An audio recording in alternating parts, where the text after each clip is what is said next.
registered individuals through AE Wealth Management, LLC.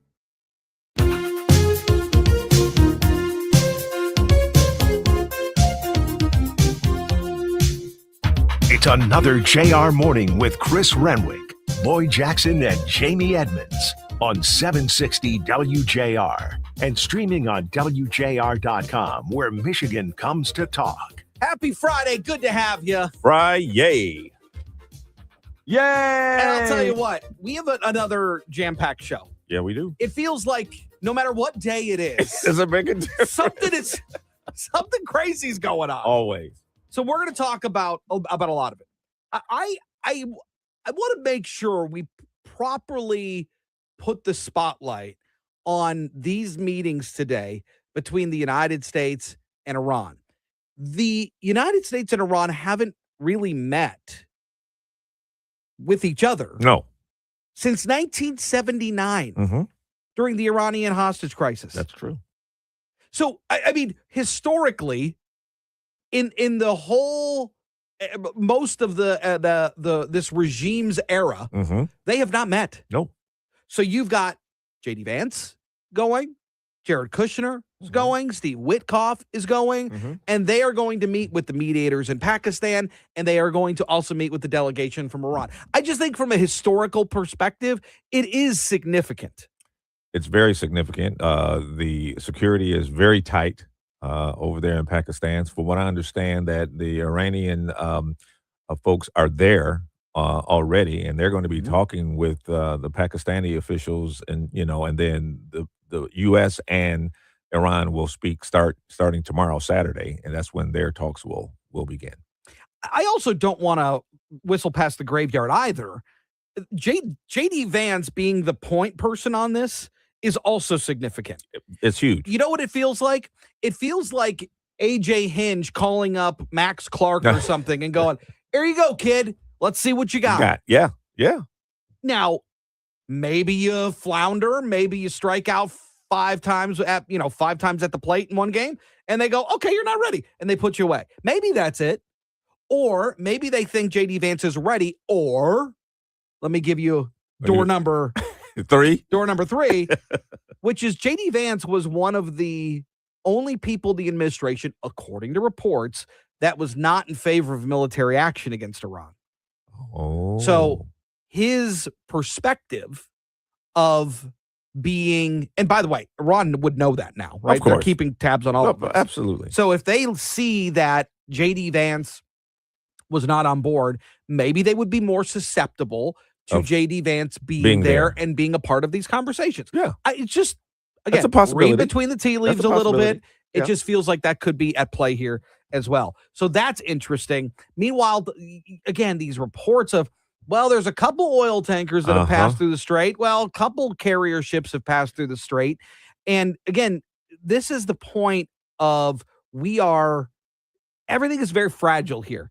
Everybody's going to go meet in Pakistan, but at the same time, we're still trying to figure out what's covered under the ceasefire, what isn't, right? What needs to happen. Donald Trump says he talked to Benjamin Netanyahu and said, "Yo, you gotta cool it in Lebanon." Well, Benjamin is supposed to be, Lebanon has asked for a meeting with him, negotiations with him. He said, okay. Right. But this is my deal, though.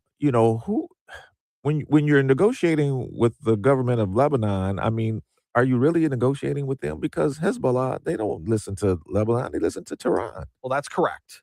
That's correct. And again, the leaders of Lebanon at the onslaught of this war, they were like, "Hey, Hezbollah, stop firing missiles. Hello, yes. We don't want this coming into our country. Exactly. Stop." Right? So we know that that's at play there too. And you're right. They don't take their they take their marching orders from Tehran. From Tehran. That's exactly right.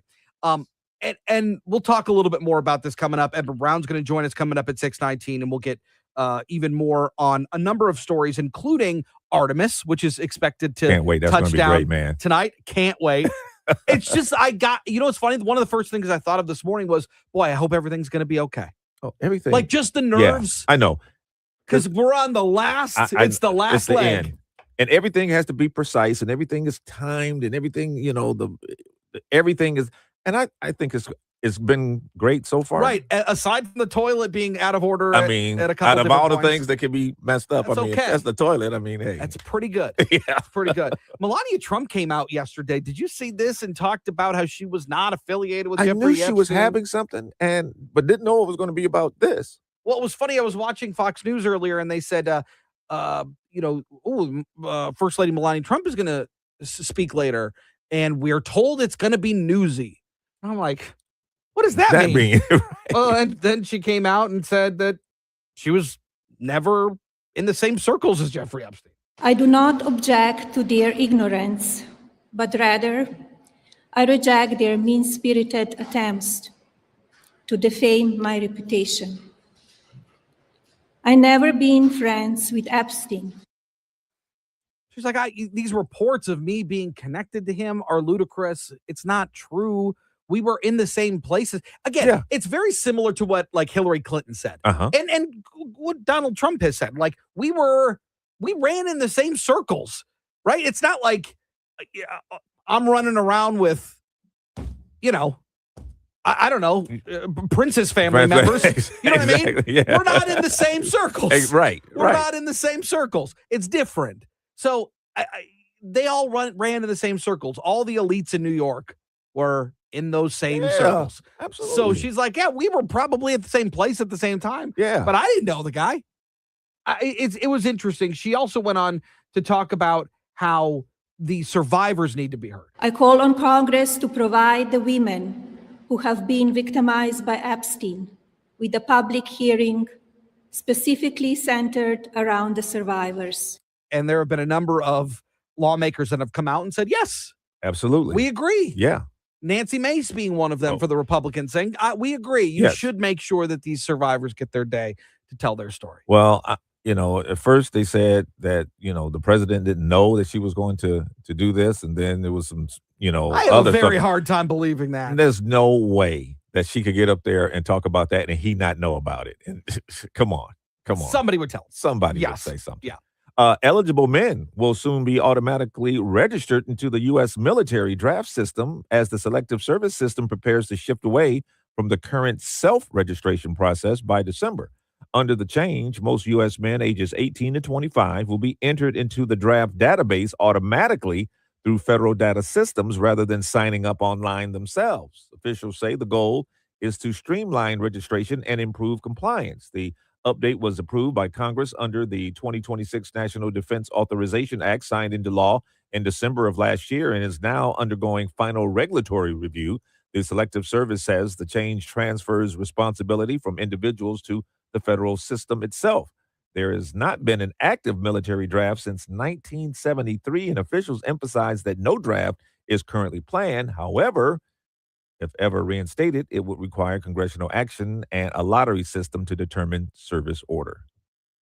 Yeah, this is not a draft. It's not a draft. This is an automatic registration. What people are going to think, though, that, Right. you're preparing us for something. It's just you're in the system. That's all it is. It's not really a draft. So that means you are not going, as soon as you turn 18 or whatever, you're not automatically going to Iran. No, no. That's not the case here. This Bahamas story is also crazy. We really don't have a bunch of time to get into it, but I was watching yesterday and they're like, oh yeah, he was handcuffed and then fell out of the boat. Oh man, God, I was like, you gotta be kidding me. This guy fell in police custody. Yeah.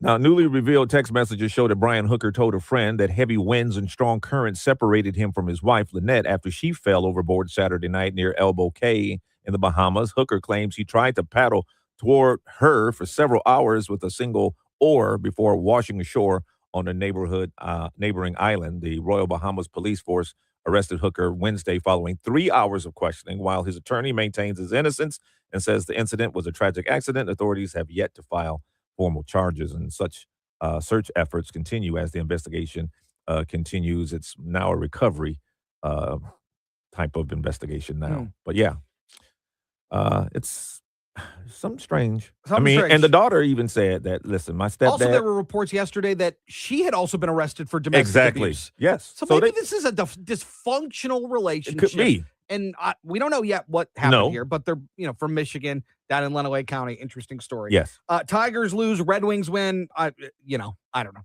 We'll talk about that a little later. And we'll talk about the Pistons later because we're going to Michigan- have somebody on later. That's right. Michigan hockey loses in double overtime in the Frozen Four to Denver, unfortunately. So Wow. Michigan's national title hopes on the sheet of ice comes to an end, unfortunately. Coming up on the other side, we'll get the latest on Iran. It's next on JR Morning. Retirement should feel secure, not stressful. But surprise taxes can drain your savings fast. Get clarity and confidence before you retire. Claim your no-cost tax report today at moneytalkstaxbill.com. That's moneytalkstaxbill.com. moneytalkstaxbill.com. And join us for Money Talks with Joseph Uplegger, Saturdays at 5 p.m. right here on WJR. Introducing Exclusively Cabinets, offering 9 different cabinet lines with no budget too big or small. Exclusively Cabinets offer free state-of-the-art design services. Join our clientele of over 100 5-star reviews. ExclusivelyCabinets.com. Explore food security through stories, strategies, and solutions that empower communities and inspire action. Hear thought leaders from across the state on Food Secure Nation with Dr. Phil Knight and Jerry Brisson. Sunday nights at 9 on 760 WJR. Sponsored by Know Better, Do Better. When the dollar's convertibility into gold ended in 1971, gold was fixed at $35 an ounce. Fast forward to today, and the U.S. dollar has lost over 85% of its purchasing power. Meanwhile, gold has increased in value by over 12,000%. Central banks are buying gold at record levels. Major firms are holding significant positions in gold. And I choose to buy gold from Birch Gold Group. Stan Bongino, and it all starts with education. Birch Gold just announced their Learn and Earn Precious Metals event. This free online event rewards you for learning the basics of investing in precious metals. Sign up to get free silver on your next purchase if you qualify. And you can get even larger incentives as you go. The more you learn, the more you can earn. But act now. This special event only runs through April 30th. So text my name, Dan, to the number 989898 to join Birch Gold's Learn and Earn Precious Metals event by April 30th. Text Dan to 989898 today. Message and data rates may apply. I know that hiring can be challenging. You sort through tons of resumes and you get too many so-so applicants. You're just waiting for someone to match your role perfectly. Well, now there's a place where you can meet them fast. ZipRecruiter. Need to hire right away. Start your search for strong candidates. The right fit awaits. Build your team, build it sooner. Meet your match on ZipRecruiter. Just head to ZipRecruiter.com/free right now to try it for free. And you're on your way to meeting your match. 4 out of 5 employers who post on ZipRecruiter get a quality candidate within the first day. So try it now. Go to ZipRecruiter.com/free. Once again, that's ZipRecruiter.com/free. Meet your match on ZipRecruiter. Try it free. Thank you for calling the Complete Battery Source. This is probably a long shot, but you guys have batteries for a... Yep, got that. But you didn't even hear what I was looking for. Don't need to. We're your Complete Battery Source. The answer is pretty much always, yep, got that. But what if I want a battery for a... Yep, got that. I haven't been able to find a battery anywhere for my... Yep, got that. Look, Complete Battery Source has batteries for everything that uses batteries. Your tablet, your car, cordless drill, camera, smartphone, your laptop computer, your remote, your bulldozer, backhoe, Bluetooth speaker, motorcycle, lawn tractor, your boat, your watch, your flashlight, even your grandma's hearing aid. And when you think you need a battery for something that uses batteries, we'll bring that something in and we'll test your old battery before we sell you a new one. That's great. That's right. All you got to do is come into any one of the 5 Complete Battery Source locations: Brighton, Southfield, Ypsilanti, Okemos, and Houghton Lake. Call toll-free 877-ALL-BATS or click on yepgotthat.com. 5 locations. Now you got that? Yep, got that. But what about a battery for my... Yep, got that. Or a battery for my... Yep, got that. And for my wife's... Yep, got that. Vince Colonnese is redefining news talk. I'm Vince Colonnese, host of the Vince Podcast. I'm bringing you the truth beneath the headlines of all of the nation's top stories. In-depth interviews. We feature news-making interviews with the top guests on the whole planet. And I'll ask the questions you only dream of other interviewers asking. And a front row seat to the most important conversations of the day. It's a show with an obsessive focus on what's good for America. You are going to love Vince. The Vince Show. Follow and listen on your favorite platform. WJR traffic and weather first. This report is sponsored by Blindster.com. Hi, I'm Kyle from Blindster.com. If you price custom blinds at a retail store, you know how expensive they can be. At Blindster, we do things differently. You measure at home, install yourself, and save big on custom blinds. Plus, we guarantee they'll fit. Blindster.com. No accidents on the roadways, lighter traffic volumes with it being a Friday. Few construction notes. Northbound Van Dyke at Lynch. The right lane is closed there till 3 o'clock this afternoon. 2 right lanes closed on westbound 8 Mile between Hubble and Greenfield. That's in place till later today. Right lane closed on the Lodge southbound before Griswold till 3 a.m. tomorrow morning. Left lane closed on eastbound 94 between Telegraph and the Southfield Freeway till 6 a.m. tomorrow morning. Now, WJR weather first from the Weather Channel. Here's your forecast. Wet weather around this morning as it pushes in west to east and tapers off into the early afternoon. 52 should do it. Less than quarter of an inch of rain. Tonight, cloudy upper 30s. We should clear Saturday. Should be clear by the morning and then sun 55 in the afternoon. More showers back. Scattered showers possible Saturday night to Sunday. Should start tapering off sometime in the afternoon. Very mild Sunday, 75. From the Weather Channel, I'm meteorologist Ray Stajic on 760 WJR, where Michigan comes to talk. I'm Kevin Dietz. Coming up on I'll Talk. It's splashdown day for the astronauts of Artemis 2. What a mission. We'll talk all about it and what's next in the space race. Plus, the Masters is underway at Augusta National Golf Club. We talk with Jordan Young from Spin on Golf. All Talk is 9 to noon. You can stream us anytime at WJR.com.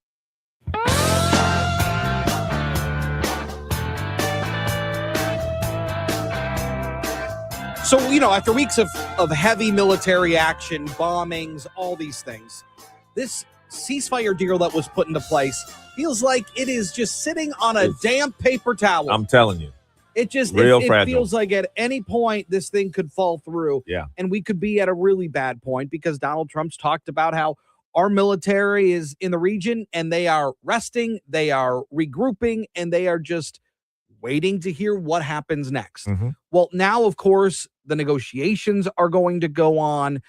J.D. Vance, Jared Kushner, Steve Witkoff will all be in Pakistan to meet with Iranian officials and the mediators to discuss how we cement this thing.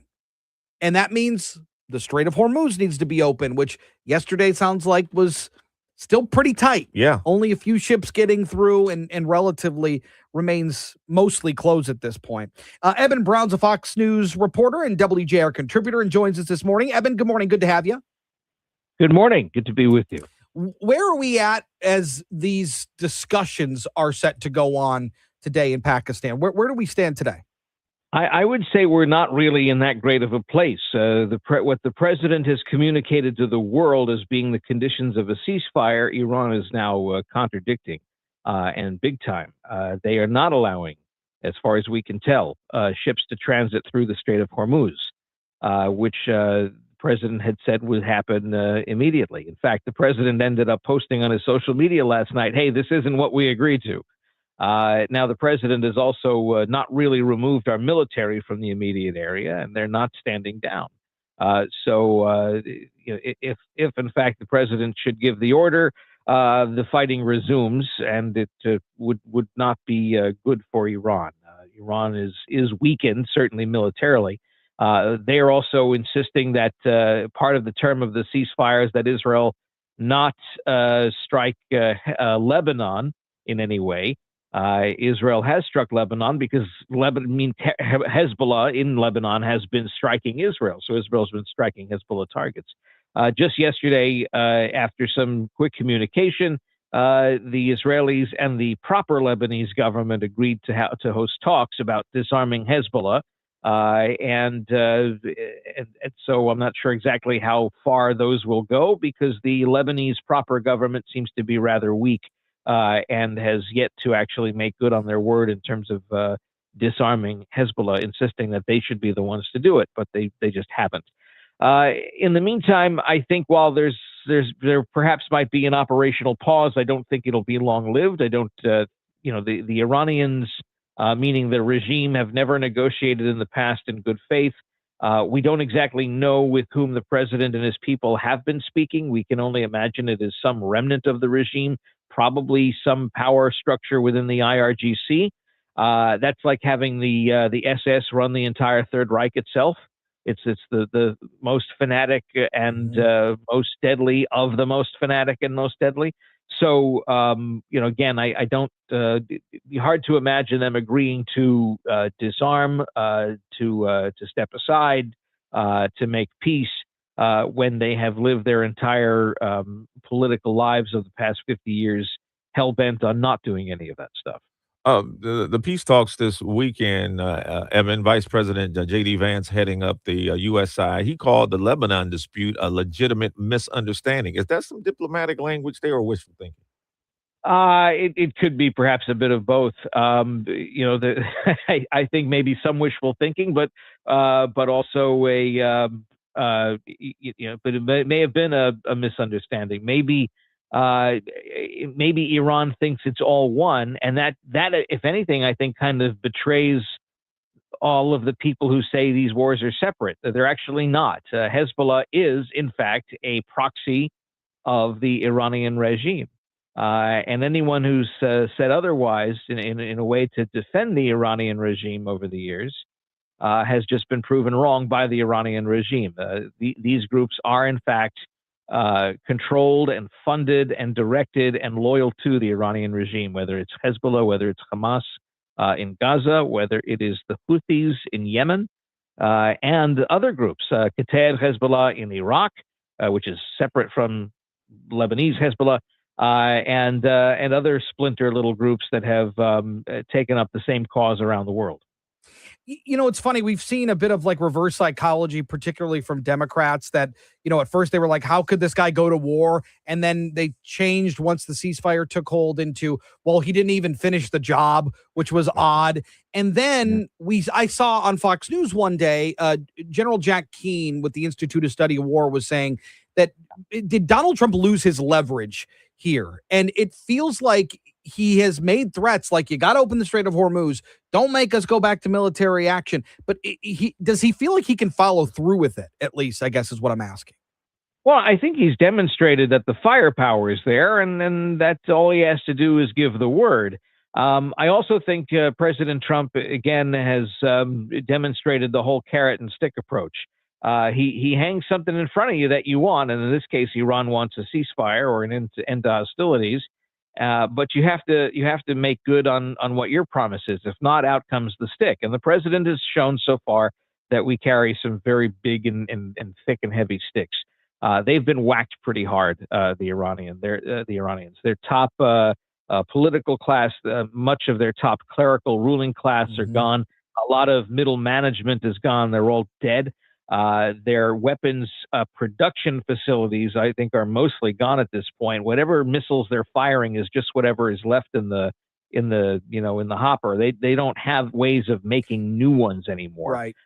And in terms of the nuclear program, it is effectively stopped because the labs are destroyed, right, and the nuclear material is inaccessible at the moment. Right. It's interesting to watch. Talks continue today. Eben Brown, thanks so much. Really appreciate your time. You bet. Did you know only 40% of people get to choose when they retire? To reduce fear and to understand if you have what you need to give you what you want in retirement, the charity has learned after teaching tens of thousands of families with assets between $1 to $20 million, you have to educate yourself and prepare now. Hi, I'm Kirk Cassidy, lead instructor for the Retirement Education Foundation, a charitable program, and the co-host of the Retirement Education Hour heard here Saturdays 6 a.m. and 1 p.m. If you're retiring within 10 years or already retired, then join us for our retirement education courses held at major universities and colleges in your area. At this course, we'll teach you how and when to take income from which accounts at what age to minimize taxes and reduce the chances of outliving your money. Join us for our 8-hour, almost master's level retirement course to learn how to retire earlier, spend more, and reduce your anxiety. To find a course in your area, go to refedu.org. That's refedu.org. These courses are sponsored by the Retirement Education Foundation, a charitable program. Spring cleaning isn't just for your house, it's for your life. If your job is getting old, it's time to clear the clutter and spring into IT. Go to My Computer Career. My Computer Career helped me get the skills and certifications I needed to start a new life as an IT professional in months, not years. Earn the certifications the top employers are looking for right now. Visit mycomputercareer.edu and take the free career evaluation to see if it's time to spring into IT. Financial aid is available to those who qualify, including VA benefits. For nearly 2,000 severely injured veterans, everyday life has become filled with barriers. So we build specially adapted homes at Homes for Our Troops. And thanks to our donors and supporters, this life-changing gift of freedom is provided mortgage-free to these veterans. But we need you to join us too in completing this important mission. Please visit hfotusa.org and help build homes and rebuild lives. Fox News, I'm CJ Papa. It's the eve of peace talks between the U.S. and Iran and Pakistan, the fragile ceasefire holding. Vice President J.D. Vance leads the U.S. delegation. Tehran maintains control of the Strait of Hormuz. Fewer oil tankers than expected sailing through it during the ceasefire timeline, angering President Trump, who posts Iran was doing a very poor job by not allowing the free flow of ships through the strait. Sheriff's deputy shot and killed during eviction on Thursday. This taking place about 2 hours north of Los Angeles. Tulare County Sheriff Mike Bujoe says 59-year-old David Morales opened fire with a high-powered rifle and tried to take off when we intentionally ran him over. Adding, you shoot at cops, we're going to run you over. He got run over. He got what he deserved. The sheriff said cops used an armored vehicle, adding the deputy, Randy Holpert, had been with the department since 2020. America's listening to Fox News.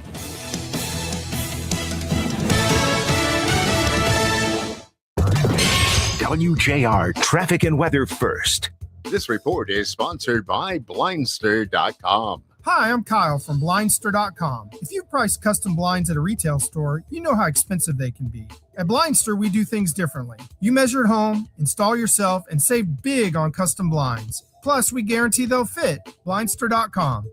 Crash free on the roads this Friday morning. Northbound Van Dyke at Lynch. You are going to find the right lane closed for construction till 3 o'clock this afternoon. 2 right lanes closed on westbound 8 Mile between Hubble and Greenfield till later today. On the Lodge southbound before Griswold, right lane closed there till 3 a.m. tomorrow. Now, WJR weather first from the Weather Channel. Cloudy with spotty showers today, a high of 52. Right now it's 46. Clouds tonight and a low of 34. Sunshine tomorrow, high of 53. Then cloudy, warm Sunday. Chance of morning showers with a high of 75. I'm Renee Vitale, WJR Traffic and Weather First. If you're seriously injured in a slip and fall accident, why would you hire a big TV law firm that advertises everything and specializes in nothing? There's only one law firm that has handled hundreds of slip and fall cases, Michigan Slip and Fall Lawyers. We've recovered some of the very largest slip and fall settlements in Michigan at Michigan Slip and Fall Lawyers. Slip and fall accidents is all we do. Go to falllaw.com now for your free consultation. That's falllaw.com. It's Ryan Armani with Eric from Paramount Roofing. When you hear 5-star experience, what does that mean to you? To me, it means communicating exactly what we are doing to your home, having respect for your home, delivering the best quality material, crew, and the one we take pride in, satisfaction guaranteed. At Paramount Roofing, we bring the 5-star experience to every roofing project with no deposit required. Get a 5-star roofing experience with Paramount and get 5 years, 0% interest financing at weareroofing.com. That's weareroofing.com. When the dollar's convertibility into gold ended in 1971, gold was fixed at $35 an ounce. Fast forward to today, and the U.S. dollar has lost over 85% of its purchasing power. Meanwhile, gold has increased in value by over 12,000%. Central banks are buying gold at record levels. Major firms are holding significant positions in gold. And I choose to buy gold from Birch Gold Group. It's Dan Bongino, and it all starts with education. Birch Gold just announced their Learn and Earn Precious Metals event. This free online event rewards you for learning the basics of investing in precious metals. Sign up to get free silver on your next purchase if you qualify. And you can get even larger incentives as you go. The more you learn, the more you can earn. But act now. This special event only runs through April 30th. So text my name, Dan, to the number 989898 to join Birch Gold's Learn and Earn Precious Metals event by April 30th. Text Dan to 989898 today. Message and data rates may apply. Never miss The Daily Dose. The Daily Dose. The Daily Dose The Daily Dose of Deets. The Daily Dose of Deets. But when you're building a product that you know is being used by children and you are designing it to be as addictive as possible, you don't get to just step back and say, not our fault. It's Can't Miss Radio. Not every at-bat will be magic. There will be days where reality hits. That's how baseball works. The Daily Dose of Deets. What would Jesus do if he were in our shoes right now? Would he be on social media tearing people apart? Or would he be doing something very different?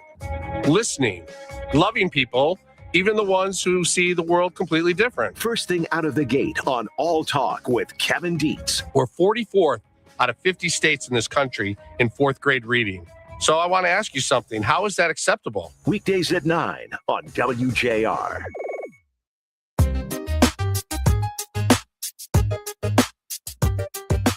Paul W. Smith can be found on Focus from noon to 2 p.m. on 760 WJR. Now back to JR Morning with Chris Renwick, Lloyd Jackson, and Jamie Edmonds. You know what I hate? I hate in Washington when they say things are bipartisan. Uh-huh. When it's like one guy I from know the who other you- party I know who who comes you're over. talking You know, Rand Paul is the one who supports these War Powers Act. Like, see, we have bipartisan support. Yeah, And right. John Fetterman comes over and Fetterman, is like, I knew it. I support what the president's doing in Iran, and we're going to be a better world because of it. And it's like, we have bipartisan support. It's like, you don't have bipartisan support. No. You got outliers, Right. is what you have. Yeah. You have outliers. And John Fetterman has come forward, of course, the senator from Pennsylvania, and he says that, you know, the media is carrying water for Iran, that the way that the national media is instead of looking at Iran with a skeptical eye and the news that are coming out of state media and what they're saying, that the American people are getting a skewed picture of what's happening here. And I think there's probably truth to that. But what many outlets are doing is they're saying is, well, here's what Iran is saying. Yeah. But at the same time, something else John Fetterman is saying is we need to support our service members. 100%. And by some of the rhetoric we've heard from Democrats, particularly leadership, Mm-hmm. is that this is we're not going to win this war. It's impossible to win. And it's like, even if you feel that way, you can't say that. Hakeem Exactly. Jeffries, I'm looking at you. Right? Things Right like in that. his face, yes. It doesn't make sense. Now, you want to have a conversation about presidential powers and military action. Okay, I still think what he's doing is well within his authority. He's At this got 90 point- days. At this point, yes. Right? And he's within that 90-day Yes, window. he is. So now you want to talk about funding. We can have that conversation. Mm-hmm. That's still crazy. Exactly. Our national debt is astronomical. Yeah. And we don't bring enough money in, we spend too much. Mhm. It's a bad way to run a household. I mean, we know in your own household, if that happens, you're spending too much and not bringing enough in. You end up in crippling debt. Yes. Which ironically is what's happening in DC. So we got to be careful with this stuff, because John Fetterman is what I appreciate about John Fetterman and Rand Paul, guys like that. Yeah. Is you at least have what appears to be a principled stance that may not go directly in correlation with your party, but at least you are speaking your opinion on. Yeah. And I appreciate that. And listen, who knows if maybe some of the others don't feel the same way. They're just not going to talk about it. They're just not going to say it. They're going to fall right into the program with the rest of them. But these two decide they're going to say what's on their mind, whether it goes against their party or not. Donald Trump also said that he spoke with Benjamin Netanyahu. He told NBC in a phone interview. He said he spoke with BB and he's going to keep it low key. I think we have to be sort of a little more low key when it comes to Lebanon and the strikes that were going on in Lebanon against Hezbollah. Yeah. And he said that I told them that we need to stop that. Even if Lebanon wasn't a part of that ceasefire agreement, Mm-hmm. Israel agreed that they weren't going to take strikes on Iran anymore.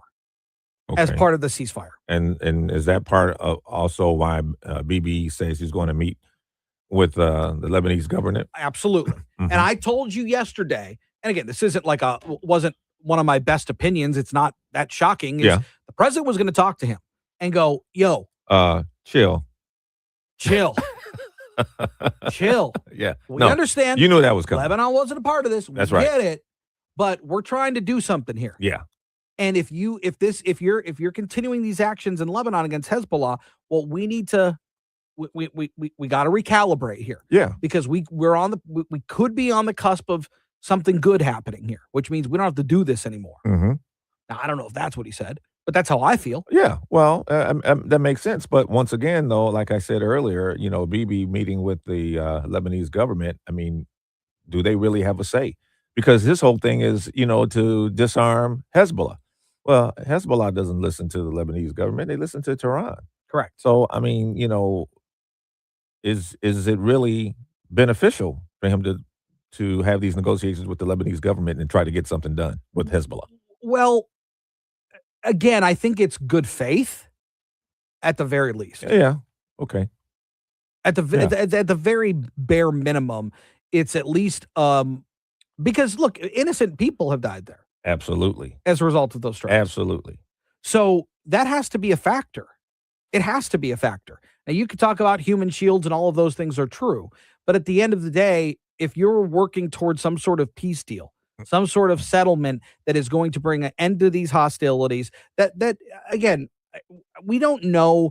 The president said there's like some dramatic regime change ongoing here. We don't know that to be true. He says that the Iranian leaders speak very differently behind closed doors than they do in public, which of course they do. I believe that. Of course they do. Mhm. They're trying to maintain an image. Yeah.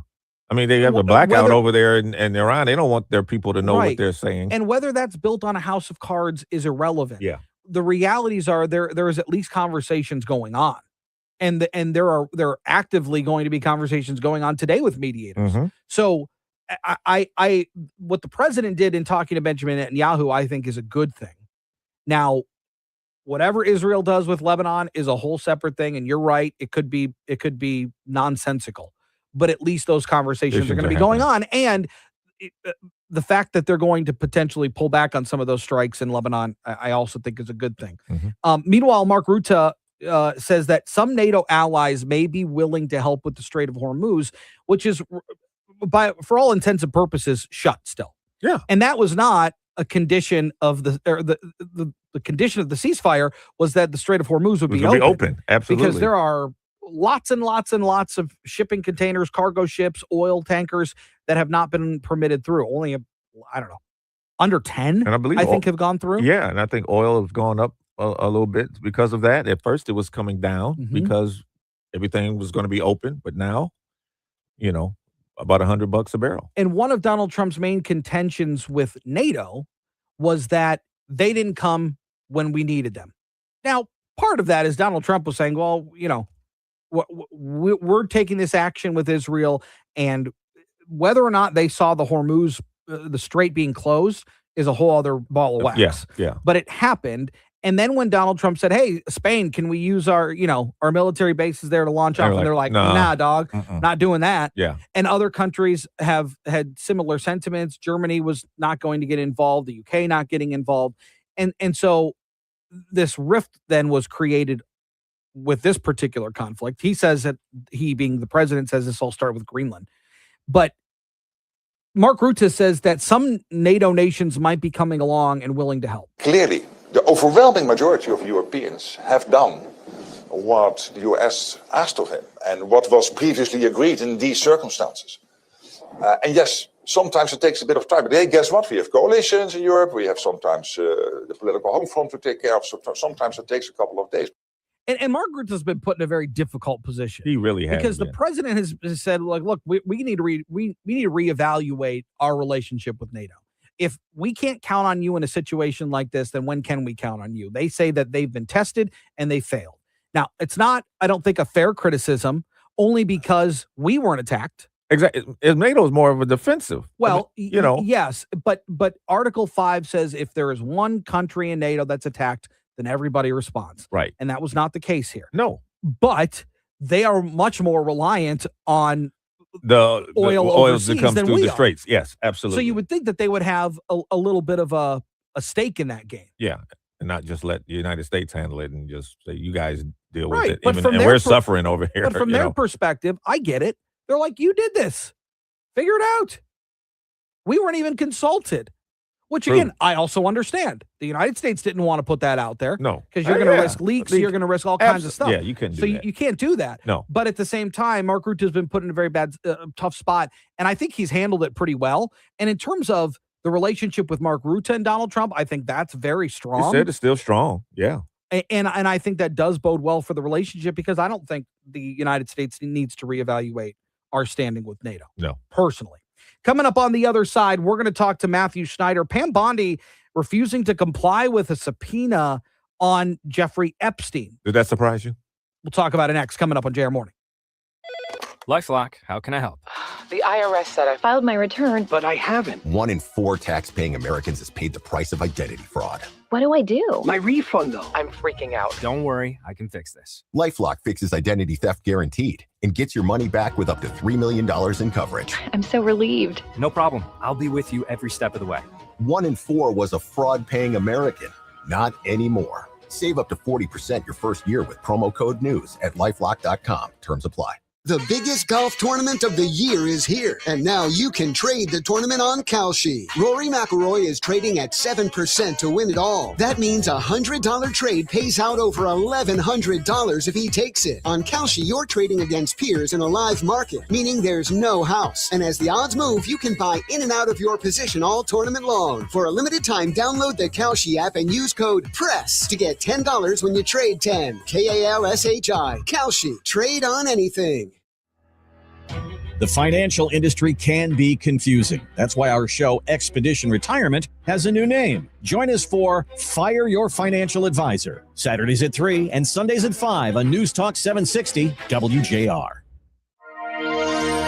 Welcome to Making the Impossible Possible with Henry Ford Health. And with us today is cardiologist Dr. Corey Russell.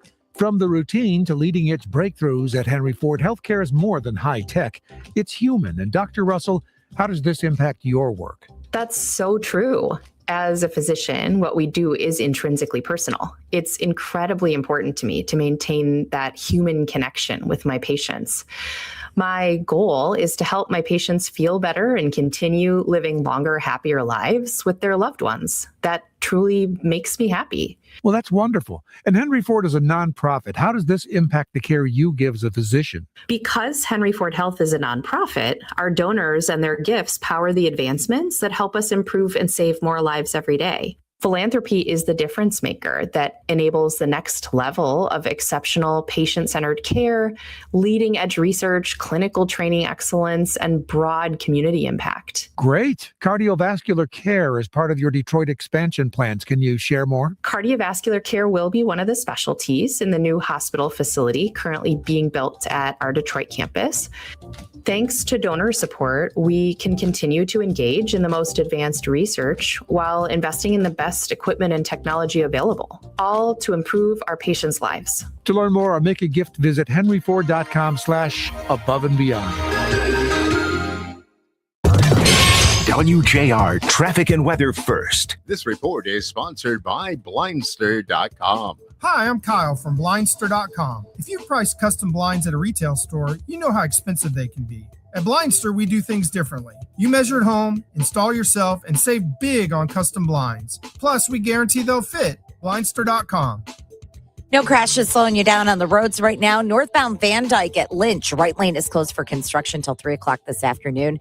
2 right lanes are closed on westbound 8 Mile between Hubble and Greenfield till later today.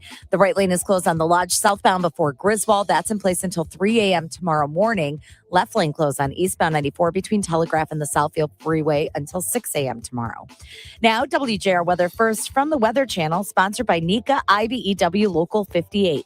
Count on the Powering Michigan team of IBEW 58 skilled electricians and NECA signatory contractors for your next commercial, industrial, public, or residential construction project. The best electricians, the best electrical contractors, period.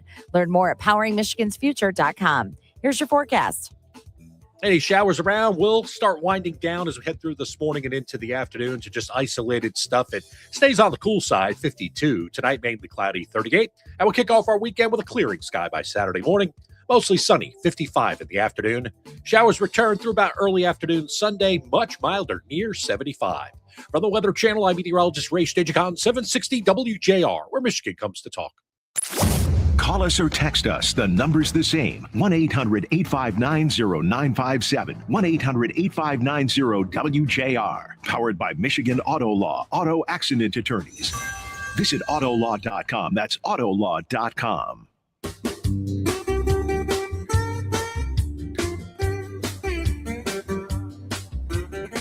So it sounds like former Attorney General Pam Bondi will not appear before the House Oversight and Government Reform Committee next week to answer questions on the Jeffrey Epstein case. That's right. It's raising some serious legal questions about what happens next and whether those Epstein files will ever fully come to light. And at the same time, all eyes are on President Trump and what he's looking for in his next attorney general as the Justice Department faces mounting political and legal pressure. For insight on what this could mean legally and politically, we're joined now by Matthew Snyder, former U.S. attorney and leader of the investigations and white collar defense practice group at Huntington. Matthew, good morning. Nice to have you back.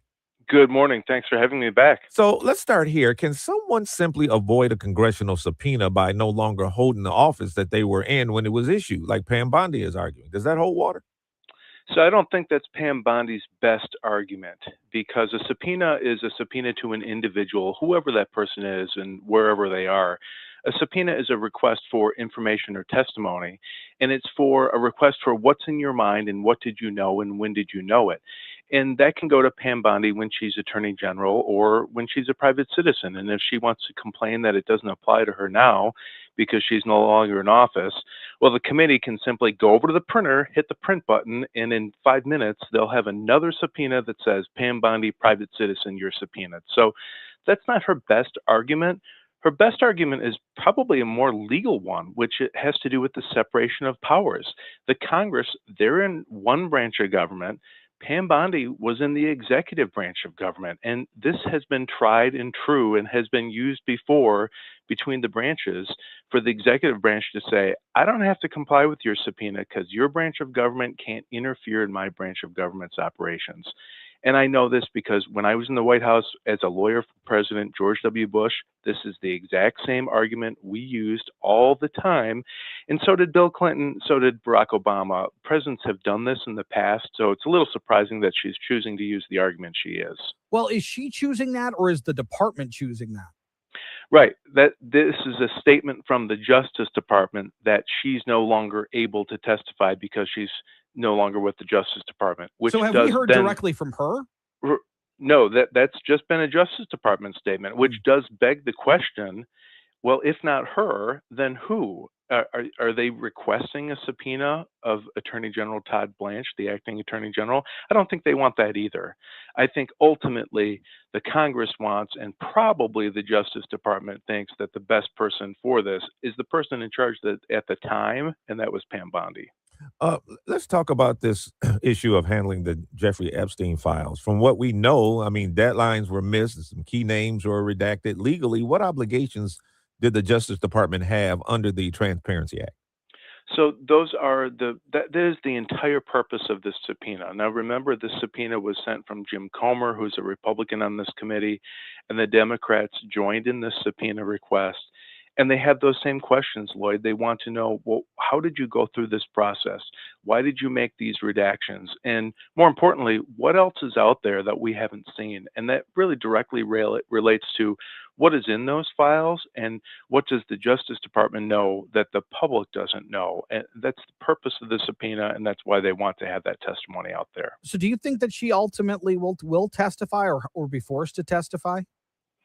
Well, I don't think she'll be forced to testify, because even if they vote to hold her in contempt, ultimately, let's say that happens, who enforces contempt proceedings? The Justice Department. So that would mean that the acting Attorney General Todd Blanche would have to prosecute Pam Bondi for contempt of Congress, and that's not going to happen.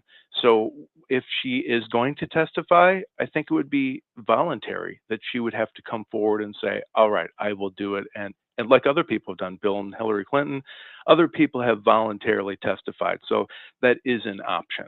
So the most likely next steps here, Matthew, could it be, negotiations behind closed doors, or is this going to turn into some type of full-blown legal battle?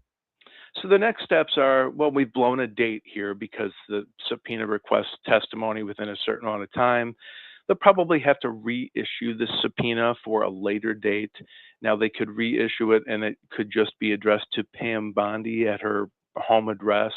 It could also be issued to other people in the Justice Department, such as the acting Attorney General. We don't know that yet, But I think what we do know is this is not going away. It's not like this House committee is going to just stop and say, oh, Pam Bondi doesn't want to come in, then we don't care about the Epstein files. That's not going to happen at all. They're going to keep pursuing this, and it just remains to be seen what the fine print is on the subpoena. When is the next time we may hear from Todd Blanche? When would he testify to Congress? So when he testifies, we don't know. That directly hasn't been requested as a part of this process, at least officially through a subpoena. But Todd Blanche appears in the media regularly. Reporters are constantly trying to approach him, and he has been quite candid in his his first few days in office. He has been talking to the media, and they have been asking him questions about this topic, and he has responded. So I think within the next week, we're going to see a lot of movement on this, because this position that Pam Bondi is no longer the Attorney General and can't be subject to the subpoena, I don't think that's going to survive very long. I think there's going to be some additional comments coming out of the White House or the Justice Department on this. Matthew Snyder, always appreciate you coming on, giving your insight. Thank you so much. Thank you very much.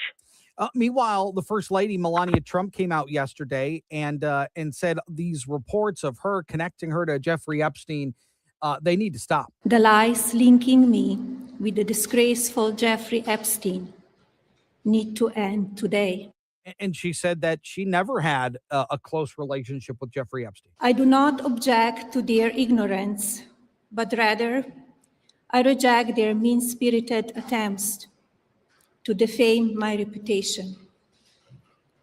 I never been friends with Epstein. You know, the other thing that she said that I thought was pretty, this is only a few minutes that she spoke. Right. That was it. Yeah. And she did say that survivors need to have their voices heard. I call on Congress to provide the women who have been victimized by Epstein with a public hearing specifically centered around the survivors. Again, a key word there, public hearing. Yes. She says. Yes. Which is interesting. I don't know what was the jumping off point for her to come out yesterday and say these things. Maybe it's everything going on with Pam Bondi. Again, these reports of her and Jeffrey Epstein knowing each other and being friendly and things like that. But it was an odd time. And then you've got Republicans coming out, Nancy Mace, saying that she agrees with Melania Trump that these victims do need to have their voices heard in a public forum, and anybody who wants to be able to come forward and share their story should. It was interesting. Coming up in the 7 o'clock hour, peace talks, the U.S. and Iran in Pakistan. We'll talk about that and more next on JR Morning. Snapshot from Progressive wasn't created for just anybody. Oh no, we made it for you. Smooth accelerators. When that light turns green, you're off. Like a warm knife through firm butter. Going from 0 to the speed limit in an appropriate amount of time. Sure, your car has horsepower, but your horses prance around as silky smooth as your right foot. Fancy Prancerton. With Snapshot, safe drivers like you get personalized rates based on your driving habits. Sign up today at Progressive.com. Progressive Casualty Insurance Company and Affiliates. Snapshot not available in California or from all agents. Taxes was feeling so stuck. Sitting in traffic, squeezing into a parking spot, all to squeeze in getting tax help during your lunch break. Now Taxes is a TurboTax expert who does your taxes for you, while you go about your day getting real-time notifications about their progress and the most money back guaranteed. Now this is Taxes. Intuit TurboTax. Don't miss the deadline. File by 4/15. See guarantee details at turbotax.com/guarantees. Only available with TurboTax experts. Life is beautiful and fragile. We fall. We get tired. And sometimes we get sick. But with Corewell Health, we are also strong. We fight disease. We battle cancer. We come together. We come back. We push forward. When the body breaks, we break through. Corewell Health. We can. Listen in for the Cranes Detroit interview with Mike Lee every Monday morning on JR Morning. Brought to you in partnership with Mercantile Bank. Looking for a new business bank? Mercantile can help drive your business forward. Learn more at mercbank.com. No matter the time of the year, it's good for the mind, body, and soul to get out there. Luckily, we're in Michigan, one of the most beautiful places in the country. I'm Dave Lorenz. Join us Sunday at 4 for the Michigan Travel Show here on 760 WJR. WJR. Awareness is a start, but acceptance creates change. This April, join fellow Michiganders for Autism Acceptance Month. Help build a world where everyone truly belongs. Take the next step at autism-mi.org. Accept, include, support. We're on Instagram at WJR Radio. This is the great voice of the Great Lakes, 760 WJR, Detroit, a Cumulus media station. There still aren't a lot of ships going through the Strait of Hormuz. I'm Dave Anthony, Fox News. President Trump demanded it be opened immediately when he agreed to a 2-week ceasefire with Iran, stopping the U.S. and Israeli attacks. He wrote on Truth Social last night, Iran is doing a very poor job, dishonorable, some would say, of allowing oil to go through the Strait of Hormuz. That is not the agreement we have. With just 8 vessels reportedly passing through the strait in the first 48 hours of the ceasefire, a statement was released via state media from Iran's new supreme leader saying, quote, and certainly we are entering a new era with management of the Strait of Hormuz. We did not and do not seek war, but we will not give up our rightful rights in any way. Fox's Trey Yingst in Tel Aviv also reports before U.S.-Iran talks tomorrow in Pakistan. One issue that appears to be a sticking point is whether or not Israel will be able to strike Hezbollah, Iran's largest proxy based in Lebanon. Overnight, Israel struck launching positions in southern Lebanon, and shortly after, Hezbollah launched a rocket that triggered sirens in Tel Aviv. Now, Israel is planning talks with Lebanon soon. A sheriff's deputy is dead in California, leaving behind a pregnant wife. Randy Hoppert was shot while serving an eviction notice to a man who opened fire and then got into a standoff with law enforcement. We intentionally ran him over. Tulare County Sheriff Mike Boudreau says a SWAT vehicle was driving toward the suspect who shot at them. Don't shoot at cops. You shoot at cops, we're going to run you over. He got run over. He got what he deserved. The Artemis II crew comes home tonight. The Orion spacecraft will enter the Earth's atmosphere at approximately 25,000 miles per hour. And it'll be like a fireball, but NASA's Amit Shatria says it'll be protected by a heat shield. Our materials designed to withstand temperatures that approach the surface of the sun will bear the full force of that reentry. Then as they get close to the Pacific, 11 parachutes will ease the spacecraft to a splashdown off the San Diego coast at 8:07 p.m. Eastern, ending a mission flying by the moon, traveling farther from Earth than any astronauts ever. America's listening to Fox News. WJR Traffic and Weather First. This report is sponsored by Mothers Against Drunk Driving. For victims of drunk and drug driving, our grief is unique. But you are not alone. You always have a place at MAD. Call our 24-hour victim helpline at 877-MAD-HELP or visit mad.org. Currently crash-free on the roads this Friday morning. Northbound Van Dyke at Lynch. Right lane is closed for construction till 3 o'clock this afternoon. 2 right lanes are closed on westbound 8 Mile between Hubble and Greenfield till later today. Right lane also closed on the Lodge southbound before Griswold. That's in place until 3 a.m. tomorrow morning. And the left lane closed on eastbound 94 between Telegraph and the Southfield Freeway till 6 a.m. tomorrow. Now, WJR Weather First from the Weather Channel, sponsored by North Bloomfield Properties. North Bloomfield Properties is a trusted source for rental property management for over 3 decades. They handle the advertising, cleaning, and repairing of your rental. Let the experts at North Bloomfield Properties manage your investment property. You can enjoy your weekends again. Visit northbloomfield.com. Cloudy with spotty showers today and a high of 52. Right now, it's 46. Clouds tonight and a low of 34. Sunshine tomorrow, high of 53. Cloudy and warm Sunday. Could see a shower with a high of 75. I'm Renee Vitale, WJR Traffic and Weather First. I'm Ed Evans, CEO of Consumer Cellular. No, we're not one of the big guys. Truth is, we don't want to be. If you're over 50, Big Wireless probably has you paying for more data than you might need. You could be throwing away thousands over a lifetime. Our entry-level data plans start at just $20 a month. And for a limited time, switch and get your second month free. Call 1-888-FREEDOM, visit consumercellular.com or a store near you and get your second month free today.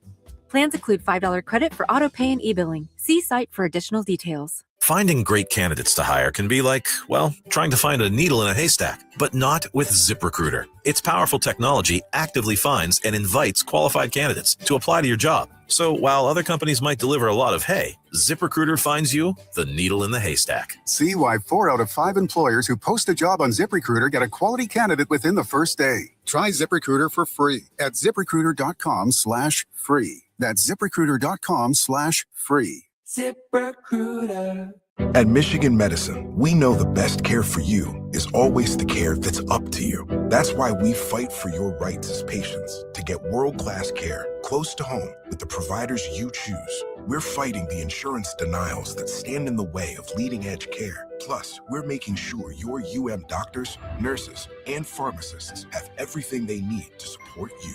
Michigan Medicine, fighting for the care you deserve. Learn more at uofmhealth.org/fight-for-patients. You're hearing the great voice of the Great Lakes. 760 WJR.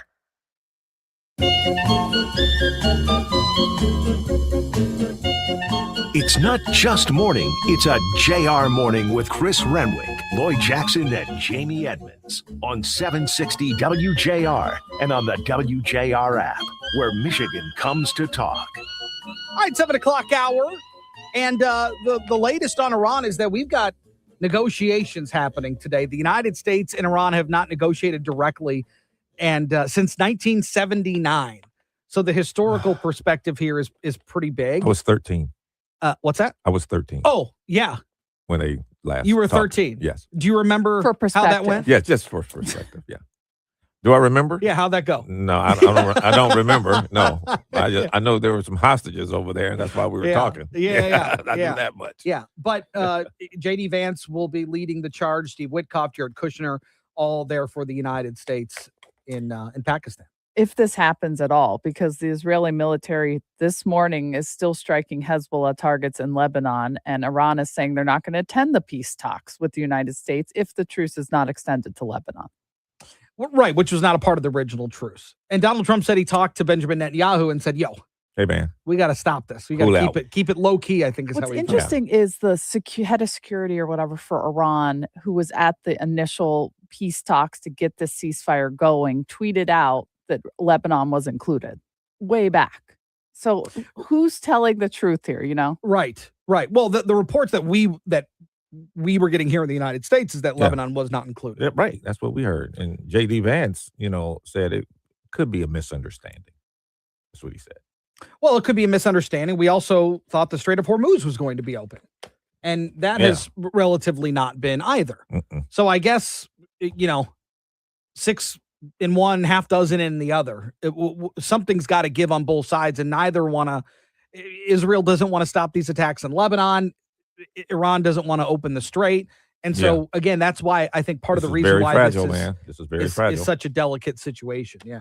I heard an analyst talking that the Iranians can't pay their soldiers. They don't have any money. So they need money. Hence this idea for tolls for the Strait of Hormuz, which is they've never controlled the strait. But there's room there. If they need money, maybe that's a negotiating tool. Yeah, you know what's interesting about, I was reading about the power structure of the regime, and they have something called a mosaic defense. And essentially what the mosaic defense is, because all of the tentacles of the regime, they don't have a centralized command center like we do. Like the president would give the okay, thumbs up, thumbs down to carry out some sort of military action. That's not the way it is in Iran. They don't need a central command. They don't have a central command. Everybody can kind of act autonomously. And when they act autonomously, what you see is you've got the more fanatical religious, the IRGC. And under that umbrella, they've got financial banks. They've got major backers from around the world that are involved. They've got, they have an influx of money, but throughout the rest of their military or police presence, they don't. And so that's where the money comes in. And that's where Iran is saying, well, we got to pay for these. We want tolls to get these ships through the strait. And that cannot be Come on, man. a position the United States takes. International waters not going to happen. Whether that's allow them to do it or join in a partnership with them to do it. It's just, it's But it's not theirs. So. Right. Correct. Exactly. Correct. Eligible men will soon be automatically registered into the U.S. military draft system as the Selective Service system prepares to shift away from the current self-registration process by December. Under the change, most U.S. men ages 18 to 25 will be entered into the draft database automatically through a federal data system rather than signing up online themselves. And officials say the goal is to streamline registration and improve compliance. The update was approved by Congress under the 2026 National Defense Authorization Act signed into law last year in December and is now undergoing final regulatory review. The Selective Service says the change transfers responsibility from individuals to the federal system itself. And there has not been an active military draft since 1973, and officials emphasize that no draft is currently planned. However, if ever reinstated, it would require congressional action and a lottery system to determine service order. So just because that, you're going to be added into this doesn't mean you're drafted. Right. This is not This is not- 1973. this is not This 73. is not a draft. Troops are not being involuntarily sent to conflicts overseas. That's not the case. But you are being entered into this database. You could see why people might be a little skittish. Absolutely. Yeah. Sure. Because if a draft is enacted, I mean, these names are there. You're there. You're right Absolutely. Yes. there. You're right there. For certain. The Masters is ongoing. Day one was yesterday. What a day it was. A lot of coverage yesterday. A Yeah. lot of coverage yesterday. I love it. The azaleas are looking great. It looks fantastic there. And defending champion Rory McIlroy is co-leader right now, which is awesome. I love what a story that would be. In his post-round breakdown, they're like, what are you going to do now? Like, some of these guys, right after they get out of their round, they're back on the practice screen. They're back on the driving range, whatever, getting ready, maybe go get stretched out, whatever it is. And he's like, I don't know. I think I'm going to just go back in the clubhouse. I'm going to put my green jacket on and have a drink and then call it a day. And I'm like, you know what? I like that. Yeah. That's how I play golf too. That is relatable. Usually I'm not shooting 5 under. Right. Usually the drink is to dull some sort of pain or something that happened during the round. So a little different case, but yeah, certainly pretty cool from Rory. The Tigers lose yesterday. I don't know what's going on. It's a mess. And AJ Hinch has said, we're just not playing. We're not playing like we should. We're not playing hard. We're not doing the things that we need to do. And Parker Meadows got hurt yesterday, had a collision with Riley Green. Yeah, carted off out of the outfield after that collision. And AJ Hinch was like, I'm not, this doesn't look good. It doesn't look good. He was some cuts in his mouth. There was blood everywhere. Oh. We're maybe a concussion, something like that they're worried about. So Was it too little too late for the Wings last night? Well, they're still behind in the wild card standings. The problem is Ottawa won last night too. So they have 91 points. That Ottawa in that second wild card spot with 94 points. Oh. So they still have an opportunity here, but they have to win. And Dylan Larkin had a hat trick last night. Yep. In that win. Unfortunately for the Michigan State Wolverines on the ice, they lose in double overtime to Denver. Said Michigan State Wolverines. Just Michigan correcting. Wolverines. Michigan Wolverines. Michigan State's out too, unfortunately. Yeah. Michigan loses to Denver in double overtime in the Frozen Four yesterday. You know All why? right, It's you because can't I'm have looking at your hat. You can't have a basketball championship and a hockey championship, apparently. Apparently not. I guess There's only not. so many championships that can fit at the University of Michigan. Coming up on the other side, what is with the Strait of Hormuz is, for all intents and purposes, still being closed? What does that mean for gas prices? What does it mean for oil traversing that important choke point? We'll talk to Paul Sankey coming up. Meanwhile, it's 7:12. Time for WJR's Business Beat, brought to you by Shelving.com. We rock your world. Here's Jeff Sloan, the founder and CEO of Startup Nation, to spotlight the entrepreneurial, tech, and startup community on WJR. Good morning. Fortune's ranking of the 2026 100 best companies to work for list is out. And this year's ranking shows 6 Michigan companies that made it on this list of recognition. Fortune reports that this year's rankings were based on feedback from more than 1.3 million employees nationwide, and only companies with consistently high responses across 60 survey statements earned placement on the list, according to Fortune. The ranking evaluates companies largely on confidential employee surveys, measuring trust, job satisfaction, and workplace culture. And it is the feedback provided by these participating employees that determines the ultimate ranked order. First, by way of reference, the 2026 list was topped by a company called Synchrony, a Connecticut-based financial services and insurance company. They're followed by Hilton, a Virginia-based hospitality company. In Michigan, it's Plant Moran, based in Southfield, that is Michigan's highest-ranked company on the list. They're listed at number 15.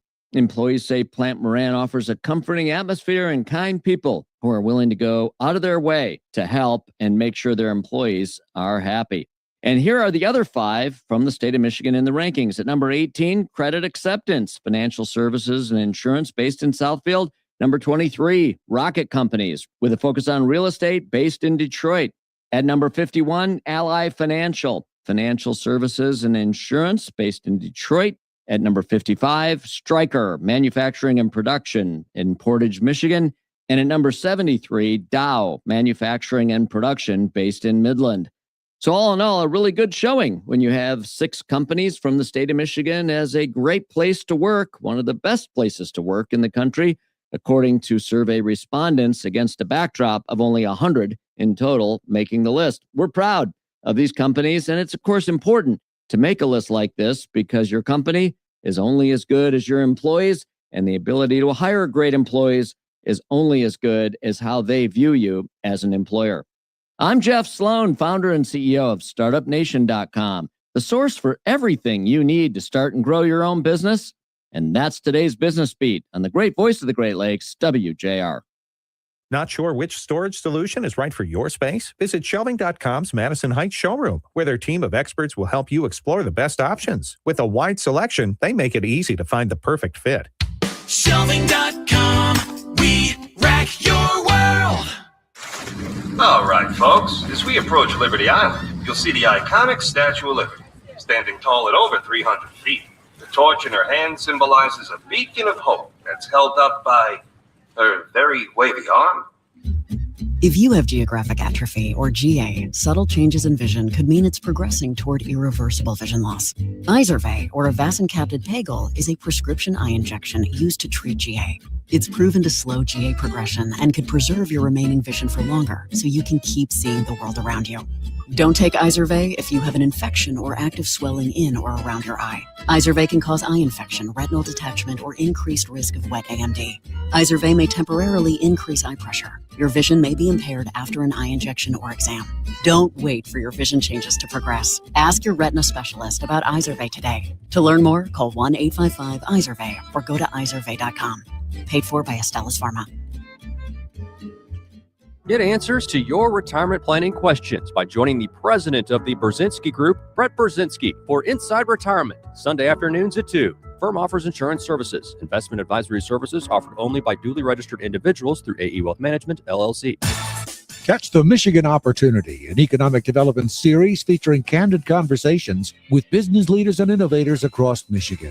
Every Saturday night at 11 p.m. on the Michigan Opportunity, you'll hear firsthand accounts on how the state is driving job growth and business investment, supporting a thriving entrepreneurial ecosystem, building vibrant communities, and helping to attract and retain one of the most diverse and talented workforces. The Michigan Opportunity, Saturdays at 11 p.m., sponsored by the MEDC. Spin on Golf with PGA professionals Brian Cairns, Jordan Young, and WJR Steve Courtney, 6 p.m. Sundays live from St. John's Resort. Escape to the greens with a Cardinal Stay and Play golf package. The show is sponsored by Rocket and the Rocket Classic, coming July 30th through August 2nd. Join Jack Rizzula every Saturday night at 10 p.m. for Anything is Possible. Hear Jack present uplifting stories of some of the world's most remarkable people and their extraordinary life journeys. Anything is Possible. Sponsored in part by Ideal Group. We are Ideal. WJR Traffic and Weather First. This report is sponsored by Guardian Alarm. From Birmingham to Belle Island and beyond, Guardian Alarm has kept homes and businesses safe for over 90 years with 24/7 local live monitoring. Guardian Alarm protects your neighborhood because they know your neighborhood. Call 1-800-STAY-OUT today. No accidents on the roads. However, we are seeing delays on westbound 94 between Connor and Van Dyke. Northbound Van Dyke at Lynch Road, right lane closed for construction till 3 o'clock this afternoon. 2 right lanes closed on westbound 8 Mile between Hubble and Greenfield till later today. The Lodge southbound before Griswold Street, right lane closed there till 3 a.m. on Saturday.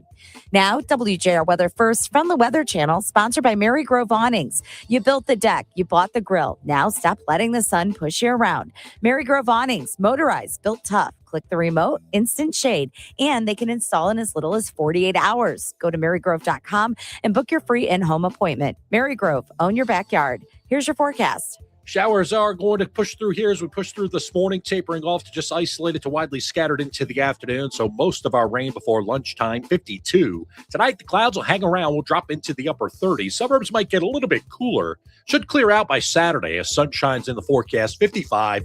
Showers will roll back in here Saturday night through about early afternoon Sunday, but much milder Sunday. That's the big change. Mainly cloudy in the afternoon, 75. From the Weather Channel, I'm meteorologist Ray Stajic on 760 WJR, where Michigan comes to talk. Sponsored by Femininio Law. GetDavidGetPaid.com. Traffic and weather is sponsored by Femininio Law. Get David, get paid. You need more than just a great lawyer. You need a great team. And only Femininio Law has the accident response team. We're out there working on day one to get your life back and to get you paid. Call 855-65-CRASH or visit GetDavidGetPaid.com. Coming up at 2 o'clock on JR Afternoon. We're going to have a fun Friday, and I am going to tell you the greatest advantage you can give to children. I'm watching a television show, and it dawned upon me, what truly could we give our kids that gives them the greatest advantage to set up for success in life? I'll have it for you, 2 o'clock, 760 WJR.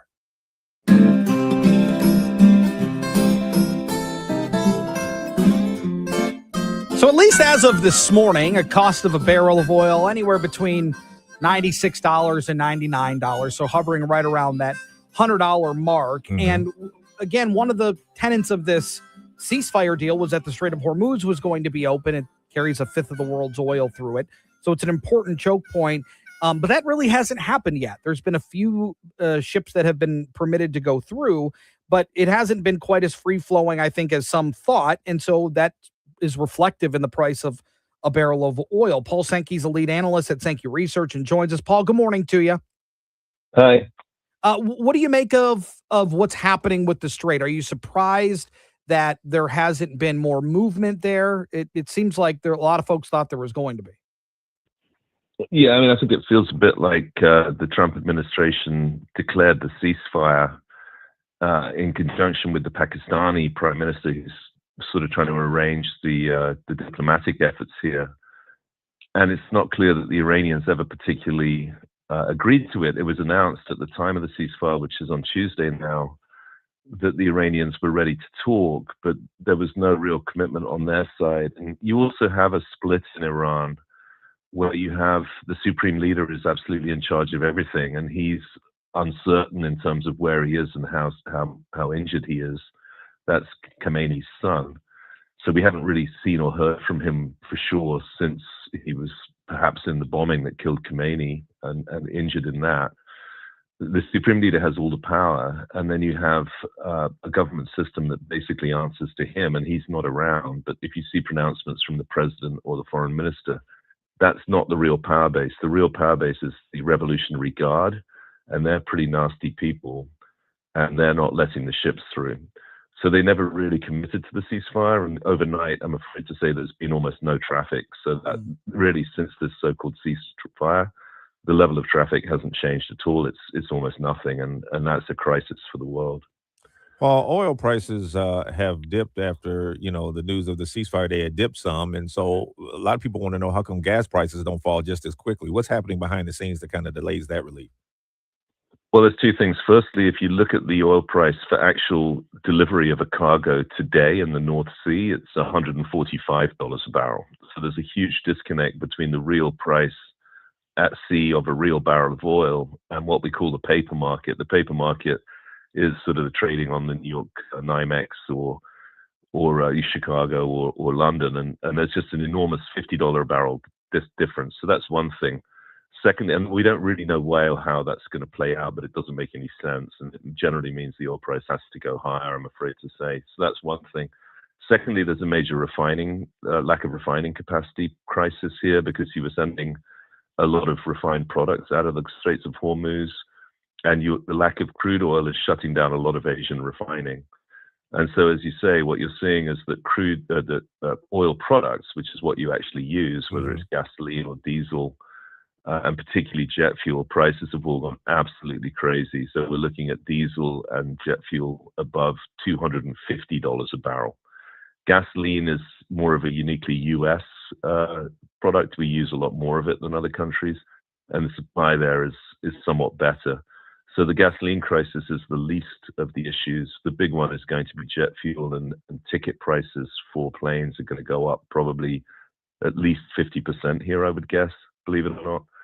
And you're also in a situation where diesel, as you know, is now getting towards $6 a gallon. So that's a huge problem for truckers, trains, movement of goods. Everyone's going to be negatively affected by that. So this is as I said, it's a global crisis. The US is less badly affected than many other countries such as Asia and Europe, but it's still a global crisis, and it's not going to be good for prices at the pump, I'm afraid. Well, you kind of just answered my question that this is a global market, but the president has said the United States imports almost no oil through the Hormuz Strait, and we won't be taking it in the future. We don't need it. We haven't needed it, and we don't need it. Talk about that argument. We may not need the gas, as you said, but we need all the other things. Somewhat, yes, but he's correct insofar as there's no direct, if anything, the US frankly benefits from the situation because we're going to export a lot of oil products. We export crude. Net, we're not, we import a lot from Canada, but from the Strait, absolutely. We normally rely on it for a particular grade of crude oil, which is going to be Iraqi or Saudi, what we call medium sour. And that's another reason why the refiners are struggling to make enough jet fuel and diesel is that type of crude is very rich in jet fuel and diesel. We call it distillate. And so it's a little bit involved, frankly, I think, for anyone, let alone the president, to understand that there is a knock-on effect, absolutely. And then generally speaking, because there's such a shortage of oil products, particularly, as I say, jet fuel and diesel, you're going to compete for the barrels globally to buy the barrels from the US. That will have served to drive our prices up. So the global market will have a knock-on effect on our prices that obviously you can see, because if the president is completely correct, you'd be saying, well, if we don't get any oil and gas from the Straits of Hormuz, why has the gas price just gone through $4 a gallon nationwide? The answer is there's, obviously knock-on effects that mean that we're not immune from this stuff at all. The other problem, which I'm afraid is pretty depressing, is that the Iranians probably want to cause maximum pain at the pump in order to get concessions from Trump. And that's probably going to be a pretty ugly process as far as we can tell. There are ceasefire talks this weekend, but I don't know how well those are going to go, quite frankly, because the two sides have completely opposite agendas on almost every single one of the 10 points that they're trying to negotiate. Yeah. Paul Sankey, interesting stuff as always. Thank you for your time. We'll talk again soon. Thanks, Bob. Yep, you got it. The other part too is like, what's the point of no return here? If these markets continue to be volatile, particularly in the oil, it's not like flipping a switch. It's not like all of a sudden one day, prices are going to come down. It's going to be a gradual effect. Right. Wall Street does, though, seem pretty optimistic after these ceasefire announcements and then the subsequent talks this weekend.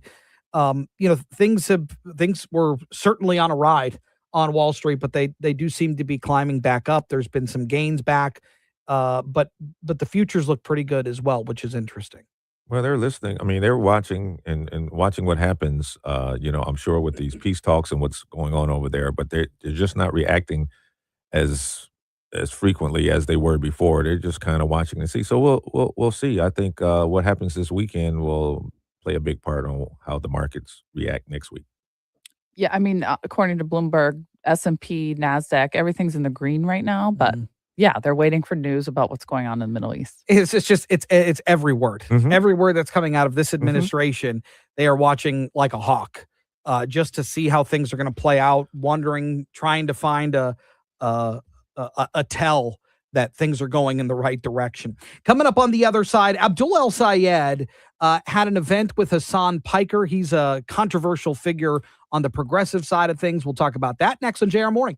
At Audion Hearing, our mission is simple: to make better hearing affordable for everyone. We're proud to offer high-quality, rechargeable hearing aids starting at just $98. Clear, comfortable, and ready to use right out of the box. And here's a study worth hearing. Research shows that wearing hearing aids can reduce your risk of dementia by up to 61%. Join over 1 million happy customers and hear the difference today by going to audionhearing.com. That's AUDIEN hearing.com. Are you paying too much for term life insurance? A man age 50 non-tobacco user can obtain $500,000 of coverage for as little as $110 per month, level rate for 20 years. That's right, guaranteed level rate for 20 years. Call Term Busters for a quote, 1-800-908-7636. You're probably paying more than you should. Call 1-800-908-7636. Sample rate for preferred non-tobacco rate class, exam required to qualify. For details, call 1-800-908-7636. Paid for by Robert Livinger, insurance agent. Are you tired of exposing your retirement savings to stock market risk? There are strategies you can use to keep your money safe no matter what happens in the stock market. Join us for Money Talks with Joseph Uplager, Saturdays at 5 p.m. right here on WJR 760. Discover something extraordinary this April at Dumichel's. From iconic bronzes by Rodin, Marshall Fredericks to paintings, hand-woven rugs, estate jewelry, prints by Matisse and Calder, and elegant Kindle furniture. There's something for every taste. Whether you're an experienced collector or just curious, you're invited to explore. Join online or in person April 16th and 17th with preview open now. Visit DUMOArt.com to learn more and bid. Dumichel's, your #1 place to buy art in the Midwest. Monday at 7, it's our State of Education, sponsored by the Skillman Foundation. Michigan's new State Superintendent of Public Instruction, Dr. Glenn Maleko, shares his vision for Michigan's education system. It's Monday at 7 on WJR or stream at thegreatvoice.com. Fox News, I'm Gianna Gelosi. Vice President J.D. Vance is heading to Pakistan today to lead peace talks with Iran. It is day 3 of a ceasefire, but Israeli strikes on Lebanon threaten the pause. The obstacle is Iranian proxy Hezbollah. Israel has intensified airstrikes into the south of Lebanon, in fact, all the way up to Beirut, with the intention of disarming Hezbollah, stopping the rocket fire. They claim to have killed some 200 Hezbollah operatives. Iran says that's a violation of the ceasefire, but the U.S. and Israel insist Lebanon is not part of the ceasefire. That's Fox's Mike Tobin. Astronauts aboard the Artemis II preparing to splash down tonight. At nearly 24,000 miles per hour, the capsule must strike Earth's atmosphere at just the right angle to slow to a parachute-assisted splashdown at less than 20 miles per hour. Fox's Jonathan Seri, splashdown set for 8:07 p.m. Eastern Time. America's listening to Fox News.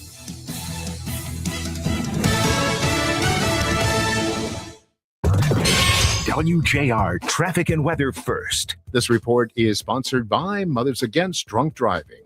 For victims of drunk and drug driving, our grief is unique, but you are not alone. You always have a place at MAD. Call our 24-hour victim helpline at 877-MAD-HELP or visit mad.org. No accidents on the roads right now. However, westbound 94 between Outer Drive and Van Dyke slow, and that's due to a large house fire that can be seen from the freeway. Northbound Van Dyke at Lynch Road, the right lane closed for construction till 3 o'clock this afternoon. 2 right lanes closed on westbound 8 Mile between Hubble and Greenfield till later today. Now, WJR weather first from the Weather Channel. Cloudy with spotty showers today and a high of 52. Right now it's 47. Clouds tonight, low of 34. Sunshine for tomorrow with a high of 53.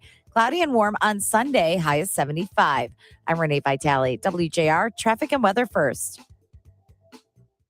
Harry Johnson's rising, gonna take a stand for families and freedom across this land. No income tax saving us that dough. 47, give us room to grow. From the fields to the city. Hear the people cheer. With Perry in the lead. Got nothing to fear. So here's to the future. Let's make it bright. Barry Johnson's lean. Oh, in this fight. Together in Michigan. Well, a new dawn will rise. With a true conservative. Yeah, well, let's reach for the sky.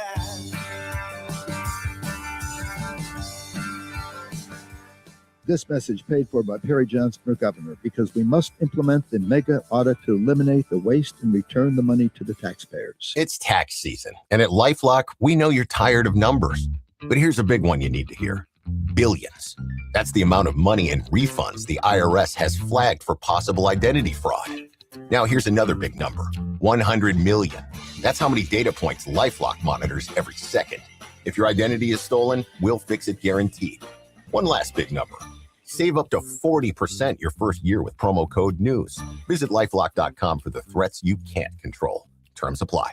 The biggest golf tournament of the year is here, and now you can trade the tournament on Kalshi. Kalshi partner Bryson DeChambeau is trading at 8% to win it all. That means $100 trade pays out $1,175 if he takes it. On Kalshi, you're trading against peers in a live market, meaning there's no house. And as the odds move, you can buy in and out of your position all tournament long. For a limited time, download the Kalshi app and use code PRESS to get $10 when you trade 10. Kalshi, Kalshi. Trade on anything. Your child's education is the foundation for tomorrow's leaders. Listen Sundays at 3 p.m. for School Talks, hosted by Dr. Robert Livernoy. Sponsored by Must Construction Careers. Learn more at mustcareers.org. Spring is here, and so are the savings at Clarkston Window and Door. This month, get 37% off installed replacement windows, plus 0% financing for 15 months. You heard that right, 37% off. 0% financing for 15 months. And Clarkston is even giving you free exterior color on top of all that. Call Clarkston Window and Door today or visit us online. We sell, we install. That's right, we do it all. Clarkston Window and Door. You drive past them every day. The historic buildings, the monuments, the landmarks. But do you know the secrets they hold?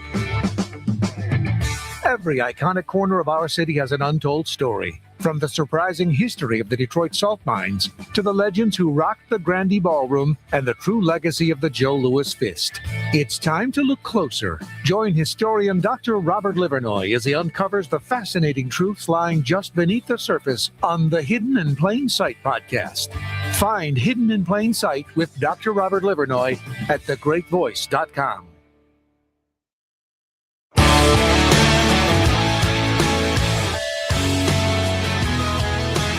On your ride home, check out the Mitch Albom Show at 4 p.m. Now to get your day started, here's JR Morning with Chris Renwick, Lloyd Jackson, and Jamie Edmonds. All right, welcome back. So an interesting decision for Abdul Al-Sayed, who's running for the Senate here in Michigan as a U.S. Senator going up against Mallory McMorrow and Haley Stevens in the primary. He stumped with Hassan Piker. And Hassan Piker, if you don't know, is a progressive flamethrower. Yeah, he's a social media influencer, right? yeah. He holds these long Twitch shows and they talk about a lot of different stuff. He says some really heinous things, like really gross stuff. And I find it interesting because one of the reasons Abdul Al-Sayed said that he was going to appear with Hassan Piker, and this was a couple weeks ago, was because just because you don't agree with somebody on everything doesn't mean you shouldn't talk to the people that they may have in their sphere. And that it's a good way to get out the message and maybe bridge some of those disagreements. And I think that's all well and good, except I think he's undersold it. And maybe it was unintentional, or maybe it was done on purpose. I don't know. But he stood next to Hassan Piker at this event in Ann Arbor at the University of Michigan. And Hassan Piker was like, of course I'm endorsing Abdul Al-Sayed. Of course I think he's the best candidate. And he stood there and took the endorsement. It wasn't just a brief appearance. And so I'm curious to know why that would happen. It feels like some bad political advice. But like Mallory McMorrow has said, in a time when our state is going through so much, like there's so much tension, everything that happened at Temple Israel, things like that, why would you meet with somebody who says things like, you know, it doesn't really matter if there were, you know, sexual assaults committed by Hamas on October 7th. Right. It doesn't change my perspective on it. Right. Or America deserved 9/11. Things like that. Yeah. Just gross. Just inhumane things. But to stand there and accept an endorsement from somebody like that feels incredibly strange at a time like this. I just think it's, you know, it's a bad deal. Whoever gave him that advice did not give him the right advice. But I also think it's a play for young voters. You know, Piker has a lot of following on social media among young people and progressive audiences and on these digital platforms. And I think he's going for young people. But now you do that, you take a chance in alienating some others, in this situation. So I think it was a play. I think it was deliberate to try to get younger voters. That's just me. That is the point of the AP article yesterday, just that there was a line wrapped around like the University of Michigan Hall where this talk was happening. And I think there was a similar response when they went to Michigan State University. And that these young voters feel disconnected from both parties and that they're looking for something different and they see something different in these two. And so that's something that the parties need to look into. I actually also think it was purposeful because he's already running in third in this primary. Yes. If you don't win, right? Let's say he doesn't win. Well, you become like you're not in the mainstream. Like you're not in that world anymore. You've now aligned yourself with somebody way far left, somebody who it does not represent a majority of the voters here in Michigan, right? In their stance on the way they look at things. And so you do tend to alienate yourself a little bit, and it becomes much more difficult for you to try to represent people in the state or people in your community when all of a sudden you don't have the legitimacy anymore. You become somebody on the fringe. I just find it very interesting. It feels like a strange political campaign decision that I don't understand because I'm not on the fringe. Yeah, right. So I don't know how you can live there when you look at recent history and when you're out on the fringe, how much people push back against it. I find it very interesting. Meanwhile, this situation with Artemis, they're going to land tonight just after 8:00. We said 8:07. And there might be some real hurdles for them that they have to get over here upon re-entry. Have you heard this? That Artemis 1 went up. It was uncrewed, unmanned in 2022. And when it came back, it had a problem with its heat shield and it was sort of cracking. And what it did was it sort of dipped into the atmosphere. It came back into space and then it went full in to make it splashdown. And in that time, through the beauty of science that, I don't understand with the forces in the air and whatever, it started to erode this heat shield. Artemis 2 has the same heat shield. And NASA decided that they could replace it with a new design that could handle reentry better, or they could change the reentry path and skip the first dip. And so they picked the latter. So these people coming back at 8:07 today, they're going to try this with the exact same heat shield. Now, NASA decided with what happened with Artemis 1, the people inside, if there were, would be okay. But this still That's makes... what NASA says? Yeah. Yes. Okay. But this still makes it like, ooh, Still a I'm a little nervous now. a little anxiety. It's it's like that last loop on the roller coaster. You're just like, all right, this was good so far. Here we go. And then that's not ideal. But again, they knew this going up. This is not new to them in all of the training and all the preparation. Everything else has went to a T. Yeah. Yeah. It's all, choreographed, sequence to the minute. Everything. Yeah, and everything has gone so well. Yeah. Everything has gone so well. And look, everything's going to be okay. It's going to be fine. I'm putting that into the cosmos. Oh, absolutely. It's gonna be Everything's okay. But it is interesting that, and the reason was because they didn't feel like they had enough time to come up with the agency ultimately deemed replacing the Artemis 2 heat shield too much of a logistical headache and opted for a simpler approach as they come back to Earth. As they come hurtling back to Earth. Yeah, 24,000 miles an hour or something like that. It's crazy. Again, it's just the whole thing boggles my mind. 32 times the speed of sound. The whole thing is absolutely nuts.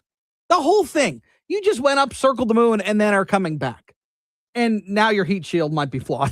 Well, much like, an airplane, we go wherever we go domestically. The up and the down is the hardest part. True. According to what I heard today from a NASA expert.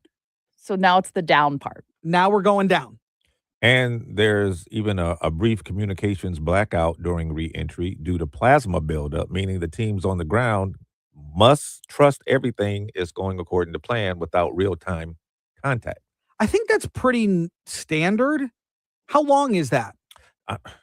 It doesn't say how long Okay. it is. They just say it's a brief. I do think they Well, do the reentry experience total that. is 10 minutes. Right. But I do think they experience some sort of blackout at some point. Whenever they come back from any mission. 7:44, time for Automotive Views with Mike Martinez. It's brought to you by the Michigan Economic Development Corporation. Learn more at michiganbusiness.org. Kia is swinging for the fences with its latest product plan. The South Korean automaker is attempting to break into one of the most competitive and lucrative markets, midsize pickups.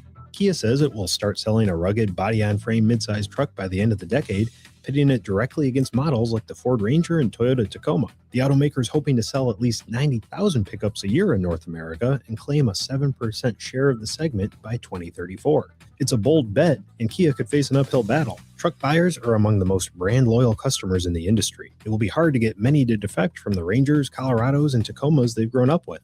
Those buyers also demand excellence when it comes to capability. Kia will have to offer a compelling product that stands against brands that have perfected towing, hauling, and other driving dynamics through the years. But don't automatically count them out. They offer a cool-looking truck called the Tasman overseas. If they take those same styling cues stateside, they could become a factor in the competitive midsize truck segment. With this week's Automotive View, I'm Mike Martinez with Automotive News. Join Ann Thomas as she talks to the movers and shakers making the biggest difference in the D. It's Opportunity Detroit, presented by Rocket Mortgage. Own the dream. Every Sunday at 1 p.m. on 760 WJR.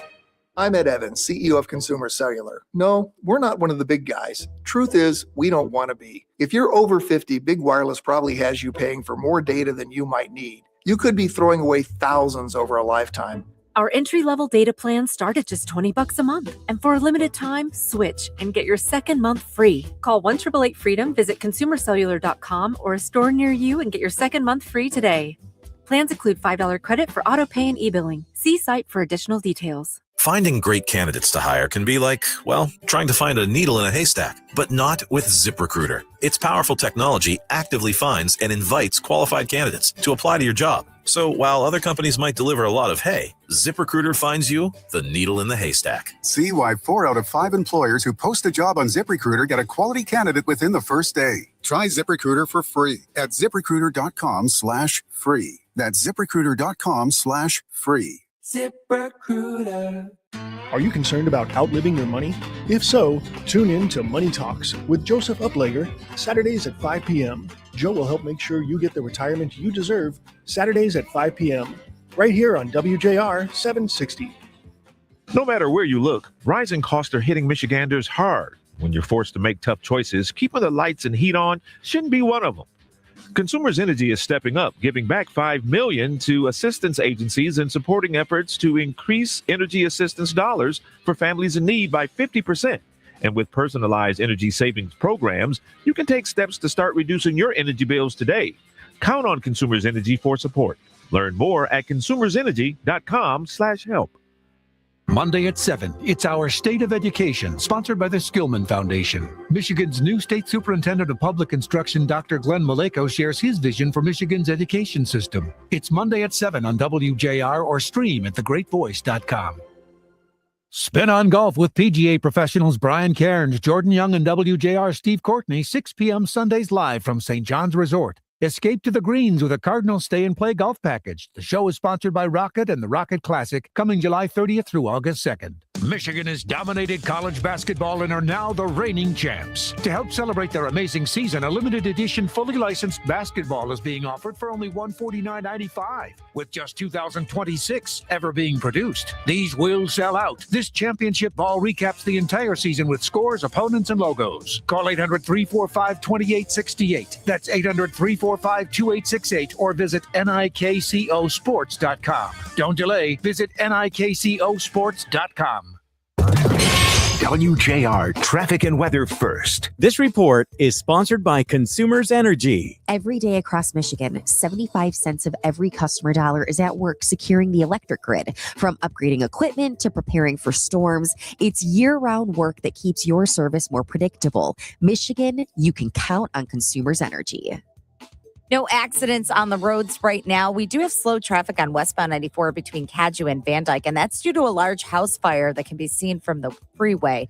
Also, construction-wise, westbound 94 between Outer Drive and Van Dyke, you're seeing single-lane closures there. Northbound Van Dyke at Lynch, right lane closed till 3 o'clock this afternoon. Westbound 8 Mile between Hubble and Greenfield, 2 right lanes are closed there till later today. Now, WJR weather first from the Weather Channel, sponsored by Weather Seal Home Improvements. Curious how much your roof should cost? Find out fast with WeatherSealHomeImprovements.com. Do a roof trade-in and get 50% off roof installation. That's a great deal from Weather Seal. Find out how much your roof should cost at WeatherSealHomeImprovements.com. Here's your forecast. Wet weather around this morning as it pushes in west to east and tapers off into the early afternoon. 52 should do it. Less than quarter of an inch of rain. Tonight, cloudy, upper 30s. We should clear Saturday. Should be clear by the morning, and then sun 55 in the afternoon. More showers back. Scattered showers possible Saturday night to Sunday. Should start tapering off sometime in the afternoon. Very mild Sunday, 75. From the Weather Channel, I'm meteorologist Ray Stajic on 760 WJR, where Michigan comes to talk. Call us or text us. The number's the same. 1-800-859-0957. 1-800-859-0WJR. Powered by Michigan Auto Law. Auto Accident Attorneys. Visit Autolaw.com. That's Autolaw.com.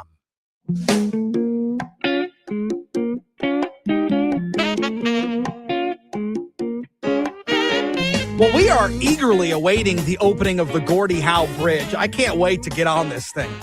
I'm looking forward to it. Absolutely fantastic. Could save some dough going on that one. That's right, because they are introducing the Breakaway Personal Account. So if you travel across both to Detroit and Windsor, you actually will be able to get a little bit of a cheaper rate. Heather Grondin is a Chief Relations Officer for the Windsor-Detroit Bridge Authority and joins us.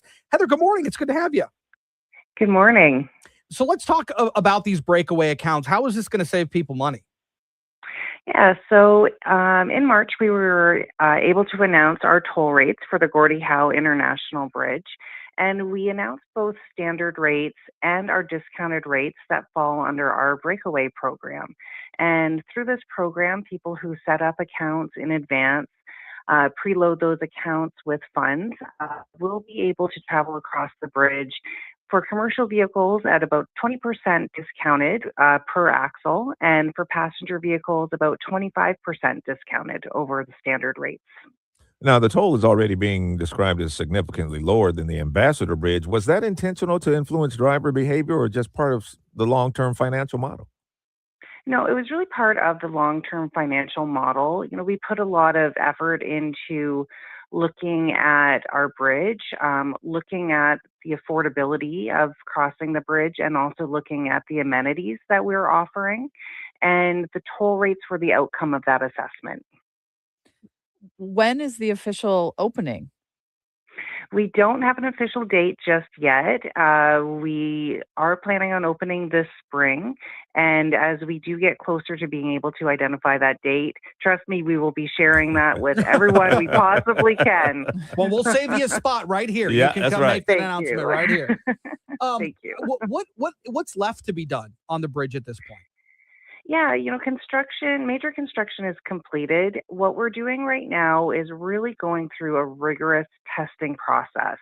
This is where we are making sure, you know, as we've seen, you know, we're testing the lights, both the aesthetic lights and the required lights that are needed from a safety perspective on the bridge. We're testing our intelligent transportation system through our traffic management center, the cameras that are across the bridge, making sure the booms go up and down as planned at our toll booths, making sure that the facilities are working for the border agencies, as well as going through the process of training, basically doing dress rehearsals now, ensuring that everyone knows how every component works, how they need to work with each other, how we respond to issues and other challenges. What do we do if there is a collision on the bridge? How do we respond to that? So going through all of those little steps that we're going to need to know how to respond to when the bridge opens.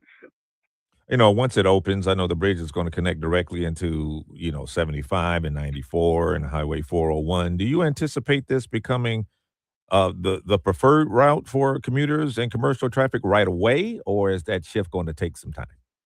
I'm going to expect that it will take some time.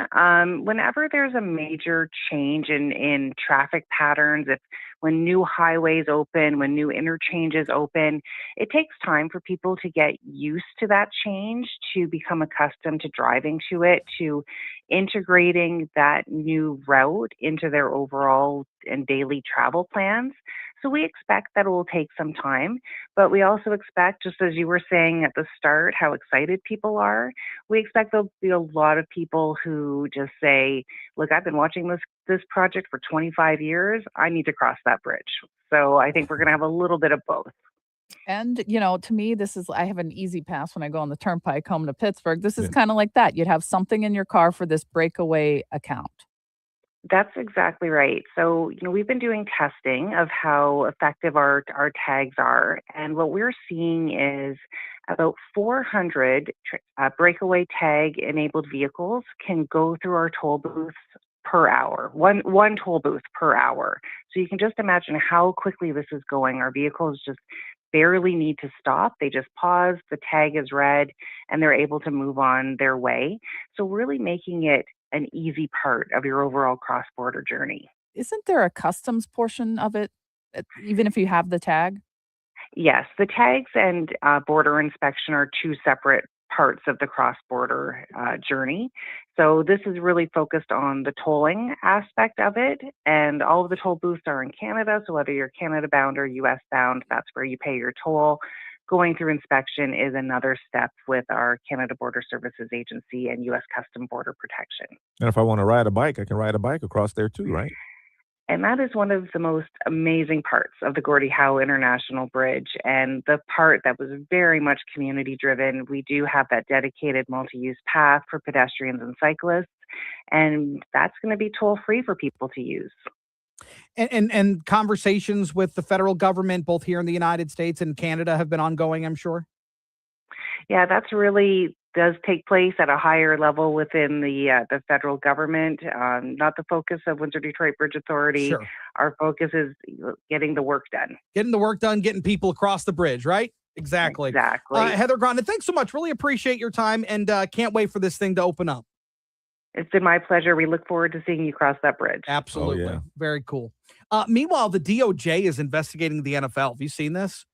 They're opening an investigation into the NFL to determine whether the league engaged in anti-competitive practices to harm consumers through their distributors and how they're broadcasting these games, particularly with streaming services. People are complaining that watching football is too expensive. And there's no other option.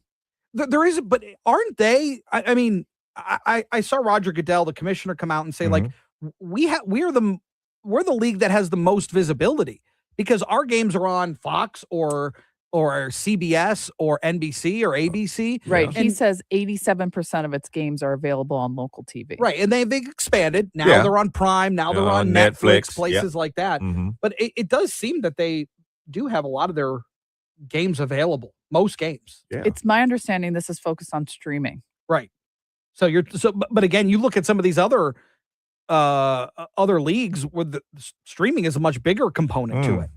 A much bigger component to it. Absolutely. But again, it's all about how many eyeballs can you get. Well, you want to make it as available as possible. If you don't have, in my mind, if you don't have Netflix on Christmas Day and you want to be watching a football game, I can't watch it. These people are probably ticked off. Sure. Yeah, I absolutely get that.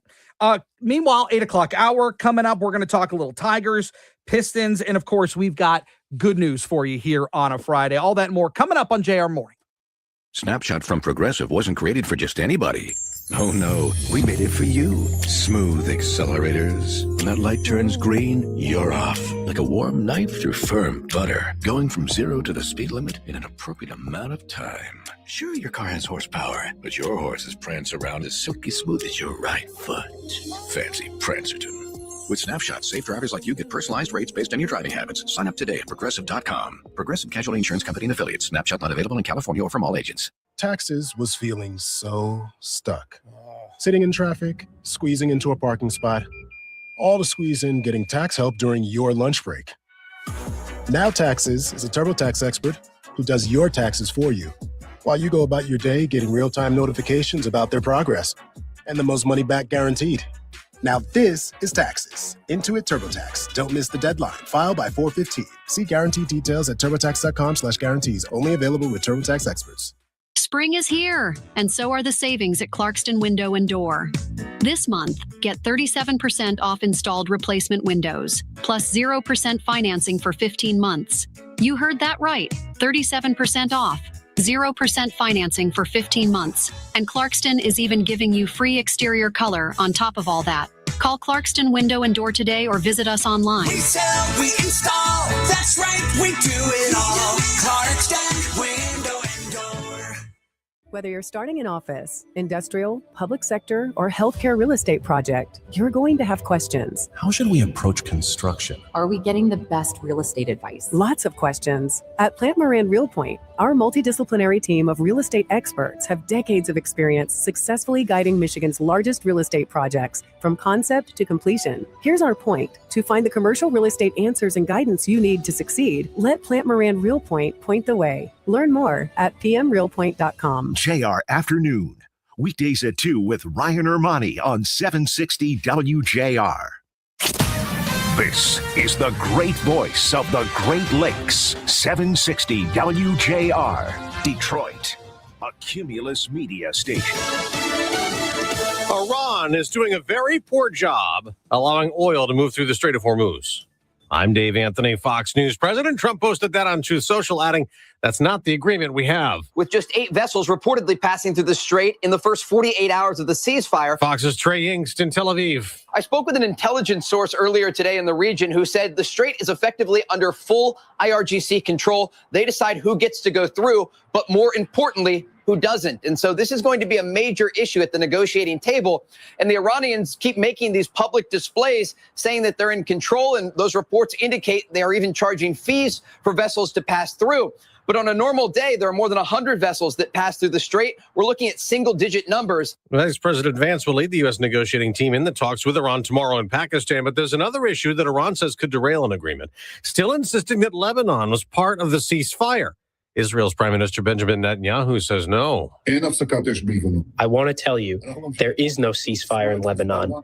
We continue to strike Hezbollah with force, and we will not stop until we restore your security. He has agreed to talks with Lebanon's leaders next week. We're also learning Ukraine, still at war with Russia, helped us in the Iran conflict. Its President Vladimir Zelensky says Ukraine's military shot down Iranian drones in multiple Mideast countries. The Artemis II crew still asleep, about 81,000 miles away from Earth, but after a wake-up call later this morning, they'll finish packing and head home. The crew of 4 journeyed to a point in space never before reached by humans, more than 252,000 miles away and on the far side of the moon, the first humans to visit in more than 50 years. Their spacecraft, an Orion capsule they've named Integrity, will splash land in the Pacific off San Diego's coast. That's Fox's Evan Brown. They'll return at 8:07 p.m. Eastern after entering Earth's atmosphere at 25,000 miles an hour in a fireball protected by a heat shield. America's listening to Fox News. WJR Traffic and Weather First. This report is sponsored by Mothers Against Drunk Driving. For victims of drunk and drug driving, our grief is unique, but you are not alone. You always have a place at MAD. Call our 24-hour victim helpline at 877-MAD-HELP or visit mad.org. Westbound 94 between Outer Drive and Mount Elliott, we're seeing slow traffic this morning. Northbound Van Dyke at Lynch, right lane is closed till 3 o'clock this afternoon. Westbound 8 Mile between Hubble and Greenfield, 2 right lanes are closed there till later today. Southbound on the Lodge before Griswold, right lane closed there till 3 a.m. tomorrow morning. Now, WJR weather first from the Weather Channel. Cloudy with spotty showers today and a high of 52. Right now it's 45. Clouds tonight and a low of 34. Sunshine tomorrow, high of 53. Cloudy and warm on Sunday. Could see a possible shower with the high of 75. I'm Renee Vitale, WJR Traffic and Weather First. Not sure which storage solution is right for your space? Visit Shelving.com's Madison Heights showroom. Their team of experts will walk you through your needs and help you explore the best options. With a wide selection from Unirack pallet racking to storage bins, Shelving.com makes it easy to find the perfect gift. Shelving.com, Shelving.com, we rack your world. All right, folks, as we approach Liberty Island, you'll see the iconic Statue of Liberty, standing tall at over 300 feet. The torch in her hand symbolizes a beacon of hope that's held up by her very wavy arm. If you have geographic atrophy, or GA, subtle changes in vision could mean it's progressing toward irreversible vision loss. Izervay, or avacincaptad pegol, is a prescription eye injection used to treat GA. It's proven to slow GA progression and could preserve your remaining vision for longer, so you can keep seeing the world around you. Don't take Izervay if you have an infection or active swelling in or around your eye. Izervay can cause eye infection, retinal detachment, or increased risk of wet AMD. Izervay may temporarily increase eye pressure. Your vision may be impaired after an eye injection or exam. Don't wait for your vision changes to progress. Ask your retina specialist about Izervay today. To learn more, call 1-855-IZERVAY or go to izervay.com. Paid for by Astellas Pharma. Get answers to your retirement planning questions by joining the president of the Brzezinski Group, Brett Brzezinski, for Inside Retirement, Sunday afternoons at 2. Firm offers insurance services. Investment advisory services offered only by duly registered individuals through AE Wealth Management, LLC. Your child's education is the foundation for tomorrow's leaders. Listen Sundays at 3 p.m. for School Talks, hosted by Dr. Robert Livernoy. Sponsored by Must Construction Careers. Learn more at mustcareers.org.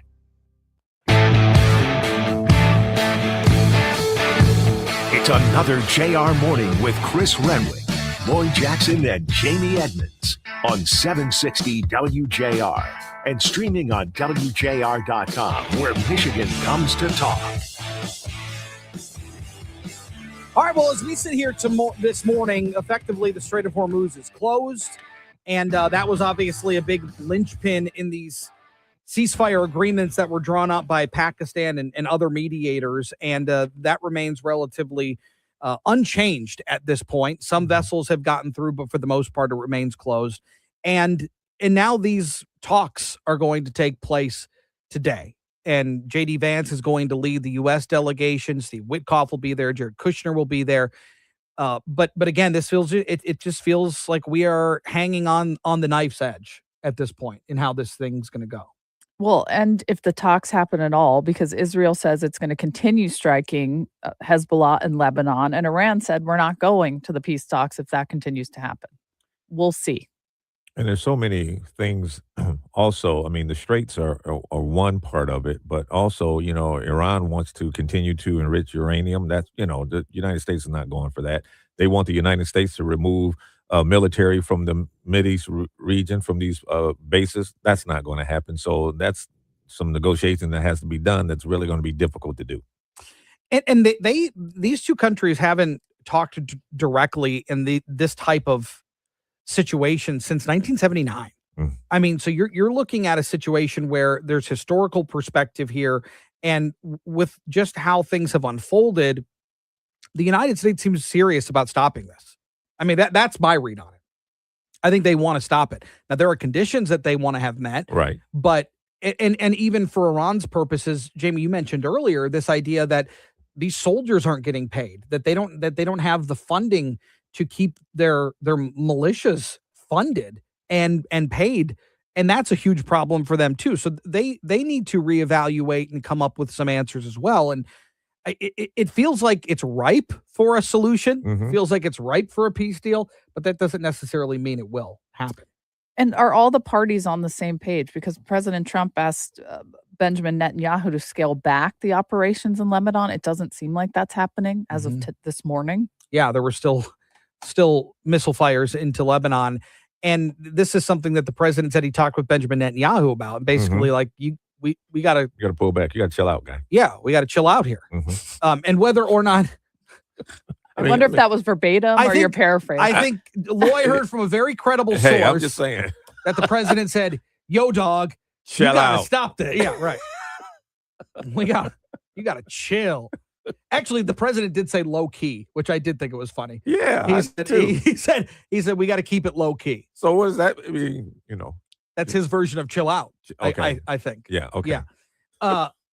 But hopefully we'll see where this goes. Hopefully cooler heads will prevail here this weekend, and we can get a deal done. Melania Trump came out yesterday for a couple of minutes and had some remarks about. She came out Jeffrey left field. Epstein. Exactly. Yeah, it was curious as to why this happened now. She's like, there's reports that me and Jeffrey Epstein were friends. That ain't true. The lies linking me with the disgraceful Jeffrey Epstein need to end today.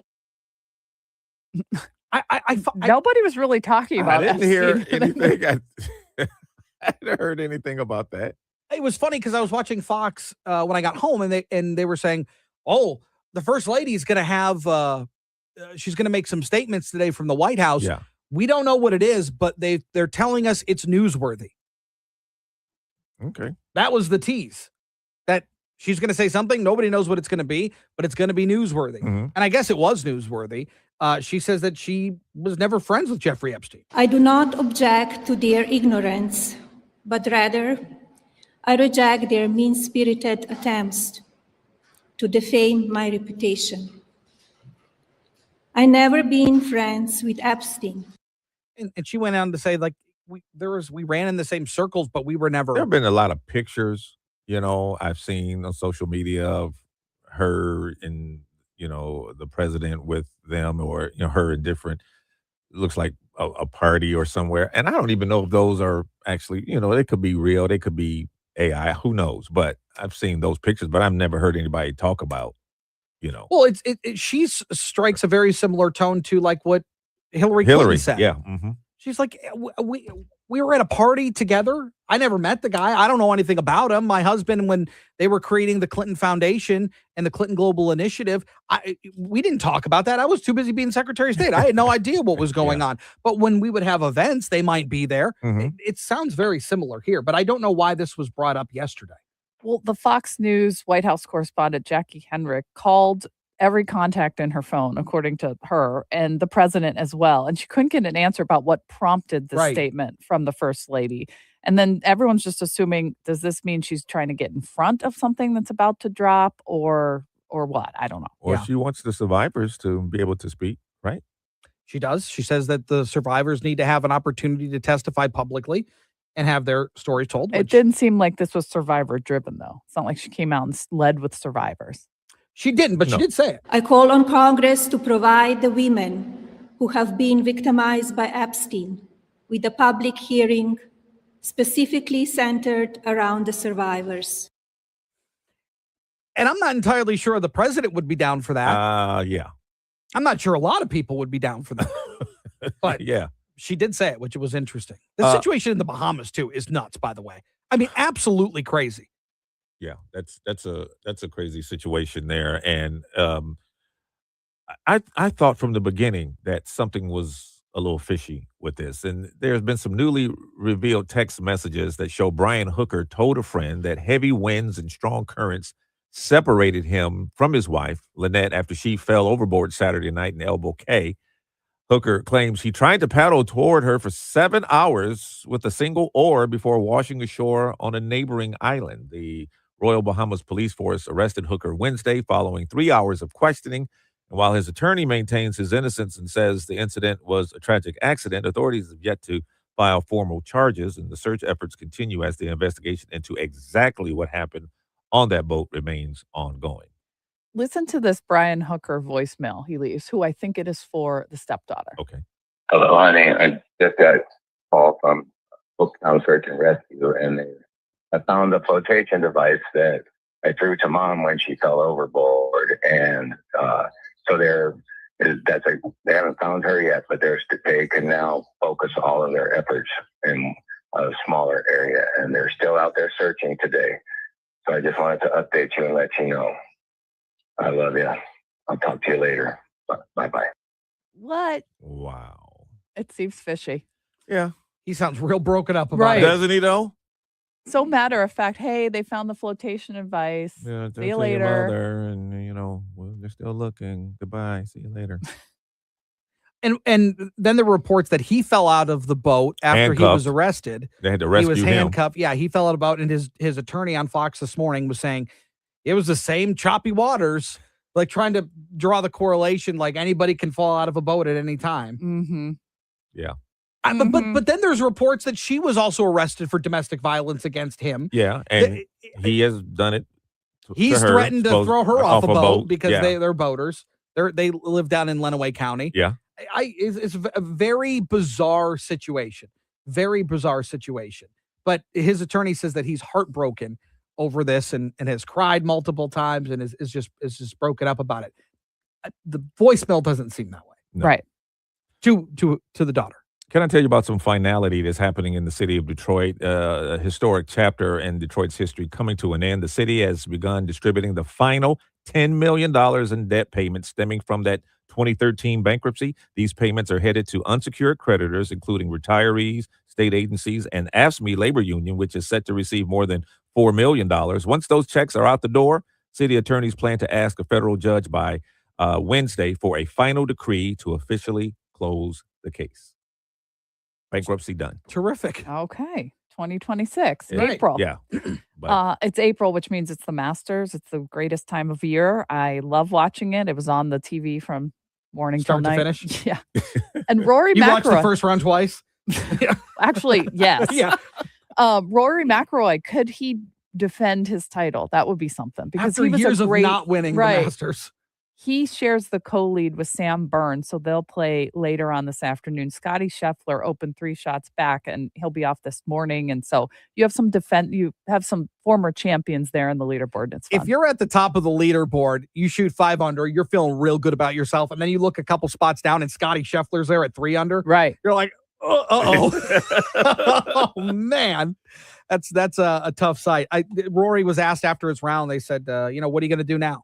Are you going to go hit the range? You're going to go hit the practice green? What are you going to do? He's like, I'm going to go put on my green jacket and have a drink. Call it a no, day. that's right. It's pretty good. Can. Because he can. Yes. Exactly right. And I have a question for you coming up at 8:35 on the Masters. Do you consider it to be one of the world's best sporting events? I have a list. We'll talk about that coming up. On the other side, however, Chris Castellani is going to join us. We're going to talk about what is going on with these Tigers. We've got injuries now. They can't win a game, it seems like. We'll talk to him coming up on the other side. I know that hiring can be challenging. You sort through tons of resumes and you get too many so-so applicants. You're just waiting for someone to match your role perfectly. Well, now there's a place where you can meet them fast. ZipRecruiter. Need to hire right away. Start your search for strong candidates. The right fit awaits. Build your team. Build it sooner. Meet your match on ZipRecruiter. Just head to ZipRecruiter.com/free right now to try it for free. And you're on your way to meeting your match. 4 out of 5 employers who post on ZipRecruiter get a quality candidate within the first day. So try it now. Go to ZipRecruiter.com/free. Once again, that's ZipRecruiter.com/free. Meet your match on ZipRecruiter. Try it free. Hey, Jim Harper here. Quick story. I needed new glasses. And like many of you, I thought, well, I can go online. That's easy. But then I remembered the last time I did that, it wasn't easy. They didn't look good on me and they weren't cheap. So then what? You can't take them back to the store. It's the web. Then I remembered Direct Optical Optique.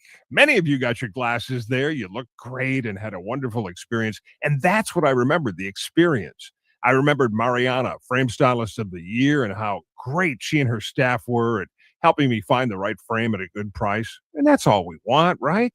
And they have 2 great locations, Haggerty Road north of Maple in West Bloomfield, and in Canton on Ford Road next to the IKEA.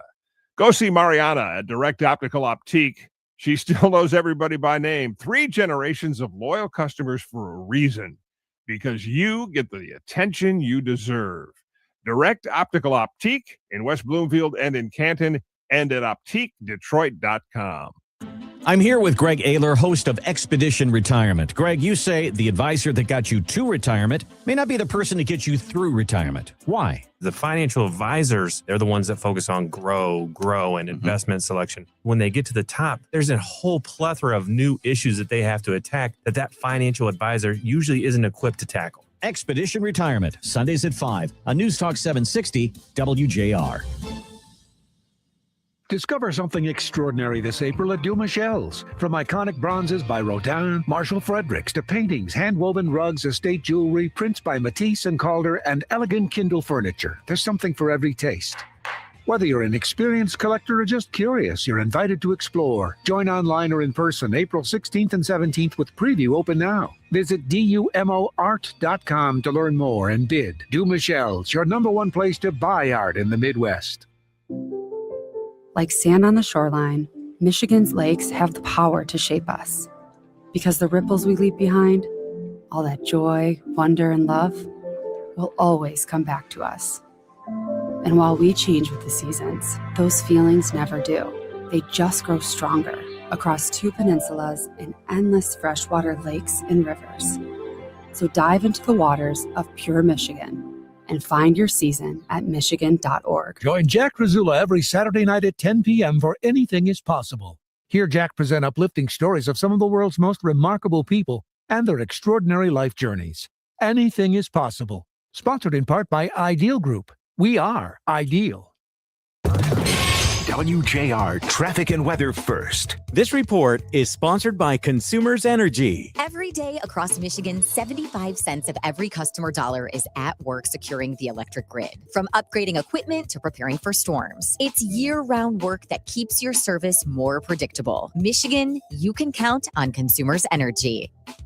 Slow traffic on westbound 94 between Outer Drive and Van Dyke. Northbound Van Dyke at Lynch. Right lane closed for construction till 3 o'clock this afternoon. Westbound 8 Mile between Hubble and Greenfield. 2 right lanes closed there till later today. And the right lane is closed on the Lodge southbound before Griswold. That's in place until 3 a.m. on Saturday.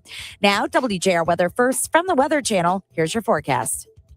Any showers around will start winding down as we head through this morning and into the afternoon to just isolated stuff. It stays on the cool side, 52. Tonight, mainly cloudy, 38. And we'll kick off our weekend with a clearing sky by Saturday morning.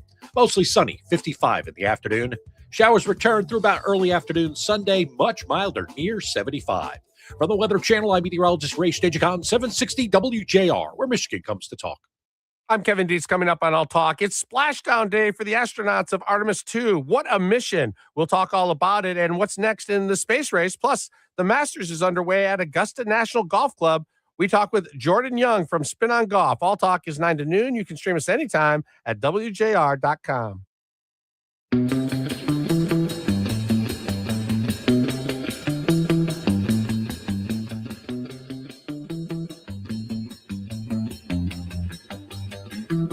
Can any of you tell me what's going on with the Tigers? They're on the struggle bus? They got a... That's a good way to put it. I like Yeah. that. They are on the struggle bus. They have lost now, 5 in a row. They got swept by the Twins in a 4-game set. They're 4-9. And it's not how they wanted this season to start, No. certainly. And now they've got injury problems. Chris Castellani is the host of Big Play Detroit and joins us to talk about it. Chris, good morning to you. Good morning, everybody. Thank you for having me. We have the 40-game rule, of course, and the Tigers have traditionally gotten off to a slow start here in recent years. But is this concerning to you now from a couple of games that we've watched here?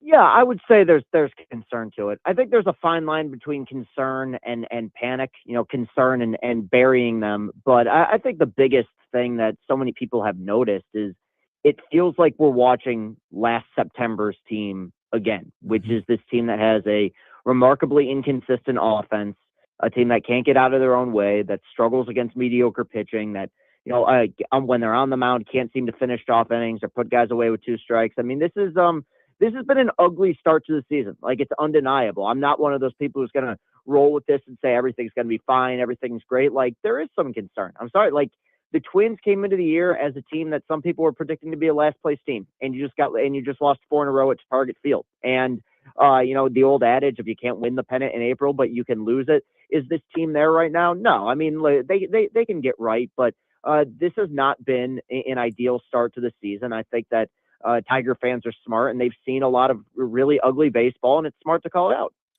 The Tigers have scored like 3 runs or fewer in over half of their games. And in the modern, high-scoring era of 2026, can you even survive a week in the AL Central when you're essentially waiting for a solo home run that never comes?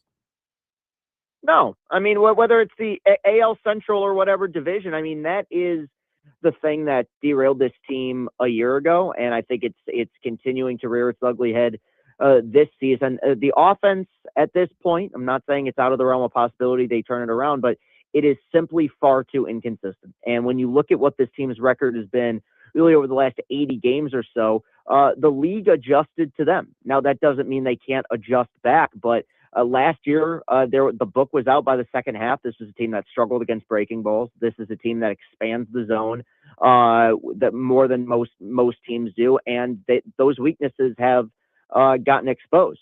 For every good Kevin McGonigal at bat or Colt Keith at bat, it's followed up by 6 guys in the lineup who are striking out or leaving guys in scoring position. So that's going to be the main focus of the year. Look, I don't want to defend it too much, but I know this pitching staff is solid, and there's enough of a pedigree here where once the weather heats up beyond 30, 40 degrees, I think that will ultimately figure itself out. But we're coming up on a large sample size now of not knowing what version of this offense that we're going to get, and that's a huge problem. This was the criticism going into spring training and leaving spring training. But we heard reports from Florida that everything is fine. Don't worry about it. With Kevin McGonigal and everyone coming back, it's going to be fine. Do you think that it's going to be fine? You said it there that maybe when the weather warms up, water might level. Look, I'm not going to change my perspective or opinions based on a 13-game sample size. I'm unhappy with how they look right now, and I think that coming off the heels of what was a really disappointing end to last season, it's hard not to wonder, is this who they really are? Look, at the end of the day, the players that you have on your team that you've seen be productive need to at some point produce for you, and I think that that's kind of where the microscope is being held up to these guys. Your core that you've gotten to know over the last several years, whether it's Riley Green, whether it's Spencer Torkelson or Kerry Carpenter. If you want to throw Parker Meadows in there, you can. Obviously, he's injured now. You wish him the best. But these guys need to produce. This is what you have. These are the guys who drove in runs for you a year ago. And I don't know if there's necessarily a magic fix or one moment where all of a sudden the switch is going to flip and we're going to see this team start producing runs again. But, it starts kind of just one series at a time at this point. And the one defense I'll have of this team, outside of the conditions, obviously, is they've barely been home. This is only going to be their second home series of the year. If there's ever going to be a chance to get right, you feel like it's probably going to start this weekend. Well, do you think the injuries are starting to play a role here? I mean, Reese Olson, Verlander, Troy Melton, all out on the pitching staff. Parker Meadows, we don't have an official designation on him yet, but AJ Hinch yesterday said he's worried about what he's dealing with. Trey Sweeney's out. Do you think these are playing a role too? Yeah, I'm sure they are, but every team has injuries, and every team especially has pitching injuries. This is an era where you got to go into the season about 8-9 deep with your starting rotation of, guys that could potentially take the ball just because there's going to be injuries. There's going to be arm injuries. The Verlander thing, I think, obviously, with it happening so early in the season, there's concern. I think that this is, well, I'm not going to call it strategic necessarily. I think Verlander was not brought in to necessarily pitch in April. He's a 43-year-old pitcher. I think that the goal is to get the best version of him the deeper you get into the season. But, Reese Olson, we knew he was going to be out since February. And Troy Melton has been out for a while and is a young pitcher who's, dealing with an elbow injury, which is something that a lot of pitchers go through. Look, it's a factor. I'm not going to act like it isn't, but what's ultimately derailing this team, or has been over the first few weeks of the season, is the lack of production from the offense. And you can have as many pitching injuries as you want. At the end of the day, you got to score. You got to score runs. You got to put runs on the board to win games, and they're not really doing that right now. Chris Castellani, we appreciate your insight as always. Thank you. We'll talk soon. Thank you guys so much. I appreciate it. Yeah, you got it. I was also watching a couple of interviews with Dusty May yesterday, and he's like, they asked him, are you enjoying the championship, right? Are you enjoying the national title? He's like, no. The transfer portal's open. We're right back at work. And I'm thinking, can you give these people a week? Let them go to St. Bart's or something for a couple of days. Let these people relish in this for a minute. That's the modern college basketball now. They have to get the transfers come, sell them on it. I think he'll take a break tomorrow when there's the parade and the celebration of the national championship. He's going to be like Adam Schefter, just with his phone with him the whole time, just making sure he's going to get right. Elliot Cadeau is coming back, though, by the way. That was announced yesterday. And so Elliot Cadeau is going to be back. Trey McKinney is expected to be back. How old is Elliot Cadeau? I don't know, 40 at this point. We know Yaxel was playing like his 6th collegiate season. Yeah, no, he's good. He's got time left. But the other part of it too is they're now making more money than they would if they went into the NBA. Yes. So they're like, well, if I can make more money now, if I'm not a lottery pick, then I might as well stay, Might as well stay. collect a couple of Heck bucks. We're talking Pistons next. They're killing it. It's coming up on JR Morning.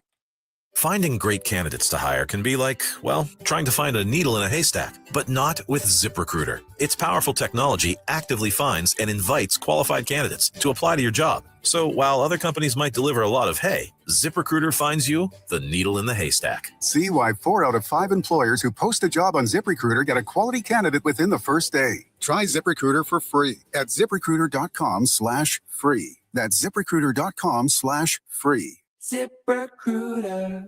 1 in 4 Americans have a disability. I'm one of them.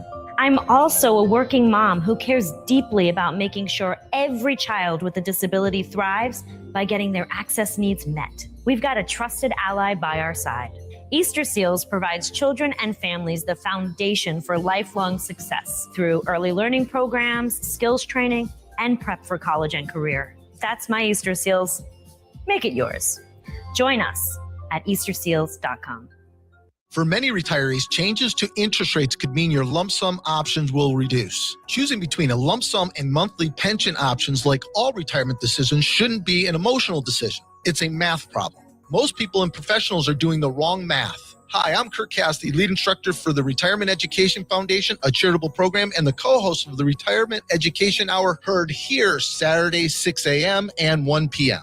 A complete retirement plan should guide every major decision in order to maximize efficiency. If you want to retire early, spend more, and reduce your anxiety, join us for our near master's level 8-hour retirement education courses where we have taught tens of thousands of families with assets between $1 to $20 million. To register for a course or watch updated webinars, visit refedu.org. That's refedu.org. Classes are held at major universities in Michigan and Missouri. $29 tuition goes to charity. Courses are sponsored by the Retirement Education Foundation, a charitable program. Fox News, I'm CJ Papa. Vice President J.D. Vance heading to Pakistan for peace talks with Iran. But can they get on the same page? One issue that appears to be a sticking point is whether or not Israel will still be able to strike Hezbollah, Iran's largest proxy based in Lebanon. Overnight, Israel struck a variety of launching positions in southern Lebanon, and shortly after, Hezbollah launched a rocket that triggered sirens in Tel Aviv. Fox's Trey Yanks in the city. An Israeli intelligence official tells Fox News Iran is demanding fees from vessels that pass through the Strait of Hormuz. Artemis II and its 4-person crew splashing down later today up the coast of San Diego. The winds cooperating well below that threshold of 30 miles per hour, 35 miles per hour, and also the wave heights. You want the largest wave out of the set to be less than 6 feet. Fox Weather's Britta Merwin. America's listening to Fox News.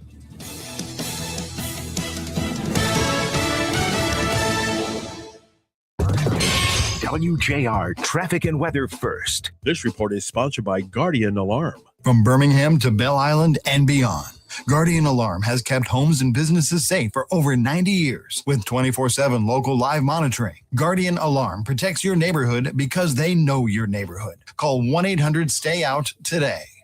Couple of crashes on the roads on the Jeffries westbound at Newburgh. That one's taking up the left lane. 3 right lanes are blocked by an accident on eastbound 696 at 11 Mile. That has traffic stop and go from DeQuinder. Northbound Van Dyke at Lynch. Right lane closed for construction till 3 o'clock this afternoon. Now, WJR weather first from the Weather Channel. Cloudy with spotty showers today and a high of 52. Right now, it's 44. Clouds tonight with a low at 34. Sunshine tomorrow, high of 53. Cloudy and warm Sunday. Could see a shower with the high of 75. I'm Renee Vitale, WJR Traffic and Weather First.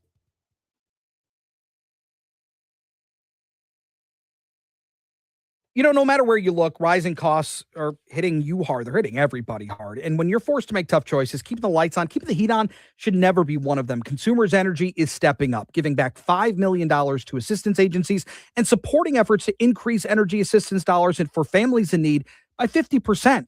And with personalized energy saving programs, you can actually take the steps to start reducing your energy bills today. So count on Consumers Energy for that support. Learn more at consumersenergy.com/help. A better life with Dr. Sanjay Gupta. As a parent, when you send your kid off to school in the morning, you know that they're going to be learning, they're going to be spending time with their friends. But a new study out of UCSF found adolescents are spending an average of 70 minutes of their school day on their phones. Now, some kids will say they need their phones to help with schoolwork, but this study found that they were spending the vast majority of their screen time on TikTok, Instagram, and Snapchat. Not really apps that you're going to be turning to for homework help. Now, the study's lead author said,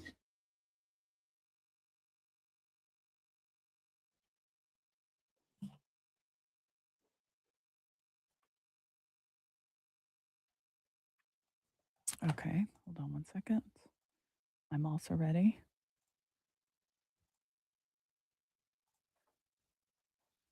Are the Tigers home this weekend? Yeah. All right, 3, 2. Monday on JR Morning, we'll get you started off with the latest news, traffic, weather, and sports. Did the Tigers get off the schneid against Miami this weekend? We'll introduce you to some healthy snacks from Garden of Vegan for our Monday Munchies right here on WJR, WJR.com, and the WJR app. /weight loss to get started. GoodRx is not insurance. Cancel anytime. #1 prescription app ranked by a third-party study. This is the highlight of my morning. Hey, what's up? It's Island. And I'm Josh. And the little thing we love about the Chick-fil-A bacon, egg, and cheese biscuit is that it's our go-to morning comfort. You've got that nice golden fluffy egg With a soft, flaky biscuit, crispy bacon. melty cheese. You want something quick, you want something convenient, but most of all, you want something good. There's no better way to start your morning. There we go. Start off the morning with a Chick-fil-A bacon, egg, and cheese biscuit with Simply Orange Juice. Order on the Chick-fil-A app today. Real guests paid for their time. Get answers to your retirement planning questions by joining the president of the Brzezinski Group, Brett Brzezinski, for Inside Retirement, Sunday afternoons at 2. Firm offers insurance services. Investment advisory services offered only by duly registered individuals through AE Wealth Management, LLC. Monday at 7, it's our State of Education, sponsored by the Skillman Foundation. Michigan's new State Superintendent of Public Instruction, Dr. Glenn Maleko, shares his vision for Michigan's education system. It's Monday at 7 on WJR or stream at thegreatvoice.com. Want to make the most of your tax refund? File with TurboTax on Intuit Credit Karma. They help you get your biggest refund, and then we help you do more with it with a personalized plan designed to help you hit your money goals. Start filing today in the Credit Karma app. Never miss the Daily Dose. The Daily Dose. The Daily Dose The Daily Dose of Deets. The Daily Dose of Deets. But when you're building a product that you know is being used by children and you are designing it to be as addictive as possible, you don't get to just step back and say, not our fault. It's Can't Miss Radio. Not every at-bat will be magic. There will be days where reality hits. That's how baseball works. The Daily Dose of Deets. What would Jesus do if he were in our shoes right now? Would he be on social media tearing people apart? Or would he be doing something very different? Listening, loving people, even the ones who see the world completely different. First thing out of the gate on All Talk with Kevin Dietz. We're 44th out of 50 states in this country in 4th grade reading. So I want to ask you something. How is that acceptable? Weekdays at 9 on WJR. Discover something extraordinary this April at Dumachel's. From iconic bronzes by Rodin, Marshall Fredericks, to paintings, hand-woven rugs, estate jewelry, prints by Matisse and Calder, and elegant Kindle furniture. There's something for every taste. Whether you're an experienced collector or just curious, you're invited to explore. Join online or in person April 16th and 17th with preview open now. Visit DUMOArt.com to learn more and bid. Dumachel's, your #1 place to buy art in the Midwest.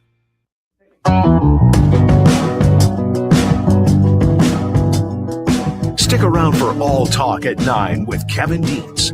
Then Focus with Paul W. Smith at noon on 760 WJR and on the WJR app. Now it's JR Morning. Here's Chris Renwick, Lloyd Jackson, and Jamie Edmonds. Well, the Pistons continue to roll. Cade looks good. Yes, sir. They look good without him. It's all signs Either pointing or. up. It's really, they are a really fun team to watch. They've locked up the #1 seed.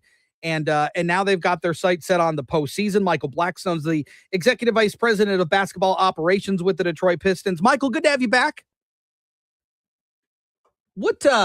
I'm curious to know what's the vibe in the building right now? Because for fans, we are just over the moon with how this team plays, just the level in which they play every single game with Cade, without him, with guys in and out of the lineup. But what's the vibe inside?